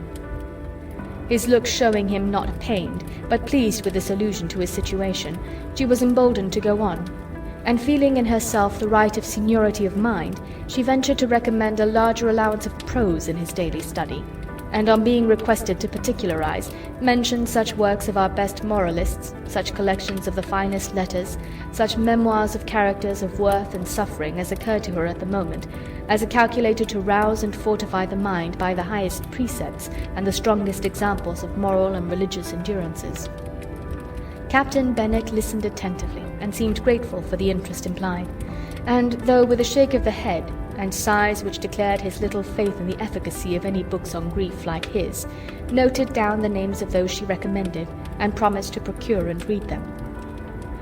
When the evening was over, Anne could not but be amused at the idea of her coming to Lyme to preach patience and resignation to a young man whom she had never seen before, nor could she help fearing, on more serious reflection, that, like many other great moralists and preachers, she had been eloquent on a point in which her own conduct would ill bear examination. End of Chapter 11. Chapter 12, Part 1. Anne and Henrietta, finding themselves the earliest of the party the next morning, agreed to stroll down to the sea before breakfast. They went to the sands to watch the flowing of the tide, which a fine southeasterly breeze was bringing in with all the grandeur which so flat a shore admitted. They praised the morning, gloried in the sea, sympathized in the delight of the fresh-feeling breeze, and were silent, till Henrietta suddenly began again with, "Oh yes, I am quite convinced that, with very few exceptions, the sea air always does good. There can be no doubt of its having been of the greatest service to Dr. Shirley after his illness last spring 12-month. He declares himself that coming to Lyme for a month did him more good than all the medicine he took, and that being by the sea always makes him feel young again. Now I cannot help thinking it a pity that he does not live entirely by the sea. I do think he had better leave Uppercross entirely and fix at Lyme. Do not you, Anne?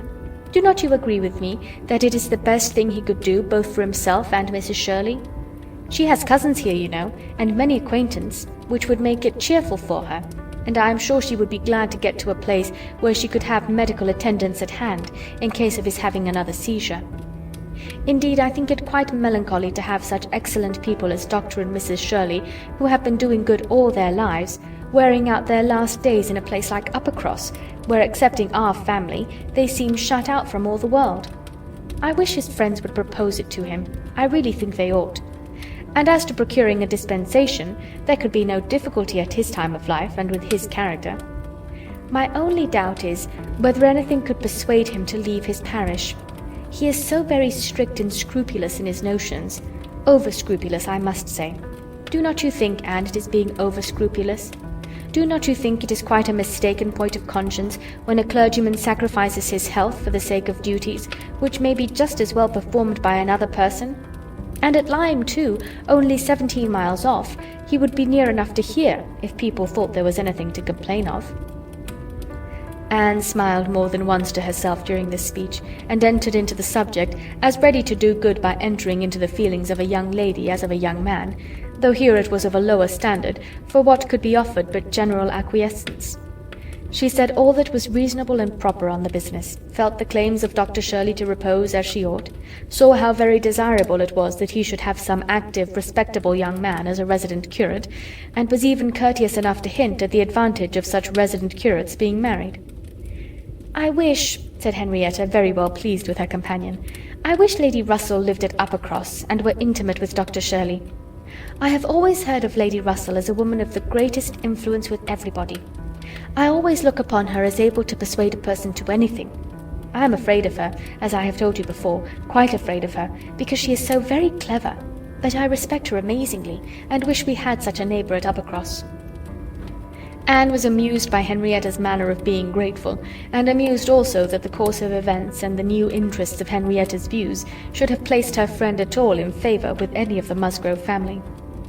She had only time, however, for a general answer, and a wish that such another woman were at Uppercross, before all subjects suddenly ceased on seeing Louisa and Captain Wentworth coming towards them. They came also for a stroll till breakfast was likely to be ready, but Louisa, recollecting immediately afterwards that she had something to procure at a shop, invited them all to go back with her into the town. They were all at her disposal. When they came to the steps leading upwards from the beach, a gentleman at the same moment preparing to come down, politely drew back and stopped to give them way. They ascended and passed him, and as they passed, Anne's face caught his eye, and he looked at her with a degree of earnest admiration which she could not be insensible of. She was looking remarkably well, her very regular, very pretty features having the bloom and freshness of youth restored by the fine wind which had been blowing on her complexion, and by the animation of eye which it had also produced. It was evident that the gentleman, completely a gentleman in manner, admired her exceedingly. Captain Wentworth looked round at her instantly in a way which showed his noticing of it. He gave her a momentary glance, a glance of brightness which seemed to say, "That man is struck with you, and even I, at this moment, see something like Anne Elliot again."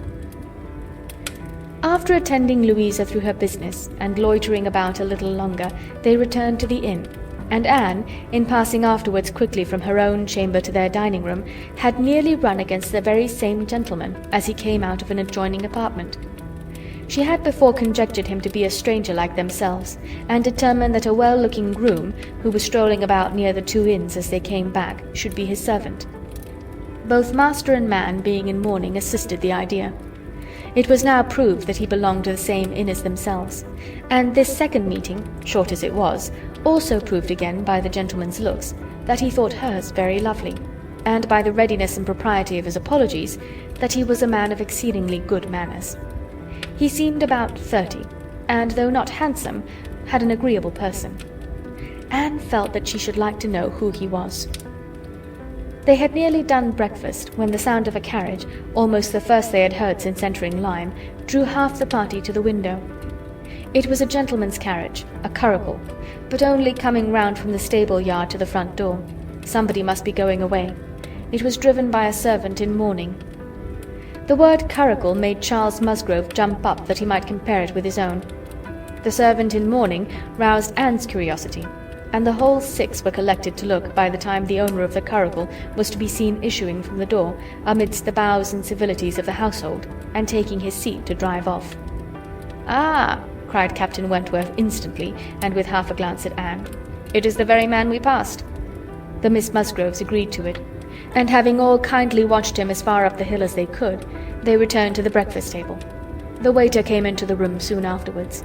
"Pray," said Captain Wentworth immediately, "can you tell us the name of the gentleman who has just gone away?" "Yes, sir, a Mr. Elliot, a gentleman of large fortune, came in last night from Sidmouth. Dare say you heard the carriage, sir, while you were at dinner, and going on now for Crickherne in his way to Bath and London." "Elliot!" Many had looked on each other, and many had repeated the name before all this had been got through, even by the smart rapidity of a waiter. "Bless me!" cried Mary. "It must be our cousin. It must be our Mr. Elliot, it must indeed. Charles, Anne, must not it? In mourning, you see, just as our Mr. Elliot must be. How very extraordinary. In the very same inn with us. Anne, must not it be our Mr. Elliot, my father's next heir? Pray, sir," turning to the waiter, did not his servant say whether he belonged to the 𝕻𝖊𝖓 family?" "No, ma'am. He did not mention no particular family, but said his master was a very rich gentleman, and would be a baronet some day." "There, you see," cried Mary in an ecstasy, "just as I said. Heir to Sir Walter Elliot. I was sure that would come out, if it was so. Depend upon it, that is a circumstance which his servants take care to publish wherever he goes. But, Anne, only conceive how extraordinary. I wish I had looked at him more. I wish we had been aware in time who it was, that he might have been introduced to us. What a pity we should not have been introduced to each other. Do you think he had the Elliot countenance? I hardly looked at him, I was looking at the horses, but I think he had something of the Elliot countenance. I wonder the arms did not strike me. Oh, the greatcoat was hanging over the panel and hid the arms, so it did. Otherwise I am sure I should have observed them, and the livery too. If the servant had not been in mourning, one should have known him by the livery." "Putting all these very extraordinary circumstances together," said Captain Wentworth, "we must consider it to be the arrangement of Providence that you should not be introduced to your cousin." When she could command Mary's attention, Anne quietly tried to convince her that their father and Mr. Elliot had not, for many years, been on such terms as to make the power of attempting an introduction at all desirable. At the same time, however, it was a secret gratification to herself to have seen her cousin, and to know that the future owner of Kellynch was undoubtedly a gentleman, and had an air of good sense. She would not, upon any account, mention her having met with him the second time. Luckily, Mary did not attend to their having passed close by him in their earlier walk, but she would have felt quite ill-used by Anne's having actually run against him in the passage, and received his very polite excuses, while she had never been near him at all. No, that cousinly little interview must remain a perfect secret. "Of course," said Mary, "you will mention our seeing Mr. Elliot the next time you write to Bath. I think my father certainly ought to hear of it. Do mention all about him." Anne avoided a direct reply, but it was just the circumstance which she considered as not merely unnecessary to be communicated, but as what ought to be suppressed. The offence which had been given her father many years back she knew. Elizabeth's particular share in it she suspected, and that Mr. Elliot's idea always produced irritation in both was beyond a doubt. Mary never wrote to Bath herself. All the toil of keeping up a slow and unsatisfactory correspondence with Elizabeth fell on Anne. Breakfast had not been long over when they were joined by Captain and Mrs. Harville and Captain Benwick, with whom they had appointed to take their last walk about Lyme. They ought to be setting off for Uppercross by 1, and in the meanwhile were to be all together and out of doors as long as they could. Anne found Captain Benwick getting near her as soon as they were all fairly in the street. Their conversation the preceding evening did not disincline him to seek her again, and they walked together some time, talking as before of Mr. Scott and Lord Byron, and still as unable as before, and as unable as any other two readers, to think exactly alike of the merits of either, till something occasioned an almost general change amongst their party, and instead of Captain Benwick, she had Captain Harville by her side. "Miss Elliot," said he, speaking rather low, "you have done a good deed in making that poor fellow talk so much. I wish he could have such company oftener. It is bad for him, I know, to be shut up as he is, but what can we do? We cannot part." "No," said Anne, "that I can easily believe to be impossible. But in time, perhaps. We know what time does in every case of affliction, and you must remember, Captain Harville, that your friend may yet be called a young mourner, "Only last summer, I understand." "Aye, true enough," with a deep sigh. "Only June." "And not known to him, perhaps, so soon?" "Not till the first week of August, when he came home from the Cape, just made into the Grappler. I was at Plymouth, dreading to hear of him. He sent in letters, but the Grappler was under orders for Portsmouth. There the news must follow him, but who was to tell it? Not I. I would as soon have been run up to the yardarm. Nobody could do it but that good fellow," pointing to Captain Wentworth. "The Laconia had come into Plymouth the week before. No danger of her being sent to sea again. He stood his chance for the rest, wrote up for leave of absence, but without waiting the return, travelled night and day till he got to Portsmouth, rowed off to the Grappler that instant, and never left the poor fellow for a week. That's what he did, and nobody else could have saved poor James. You may think, Miss Elliot, whether he is dear to us." Anne did think on the question with perfect decision, and said as much in reply as her own feeling could accomplish, or as his seemed able to bear, for he was too much affected to renew the subject, and when he spoke again, it was of something totally different.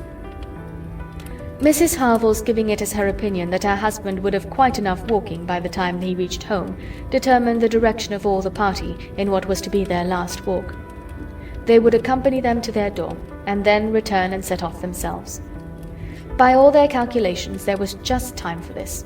But as they drew near the Cobb, there was such a general wish to walk along it once more, all were so inclined, and Louisa soon grew so determined, that the difference of a quarter of an hour, it was found, would be no difference at all.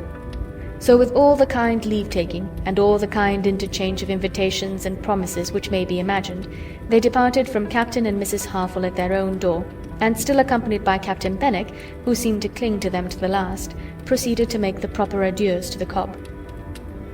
Anne found Captain Benwick again drawing near her. Lord Byron's dark blue seas could not fail of being brought forward by their present view, and she gladly gave him all her attention as long as attention was possible. It was soon drawn, perforce, another way. There was too much wind to make the high part of the new Cobb pleasant for the ladies, and they agreed to get down the steps to the lower, and all were contented to pass quietly and carefully down the steep flight, excepting Louisa. She must be jumped down them by Captain Wentworth. In all their walks he had had to jump her from the stiles. The sensation was delightful to her. The hardness of the pavement for her feet made him less willing upon the present occasion. He did it, however. She was safely down, and instantly, to show her enjoyment, ran up the stairs to be jumped down again. He advised her against it, thought the jar too great, but no, he reasoned and talked in vain. She smiled and said, "I am determined, I will." He put out his hands. She was too precipitate by half a second. She fell on the pavement of the lower Cobb, and was taken up lifeless. End of Chapter 12, Part 1.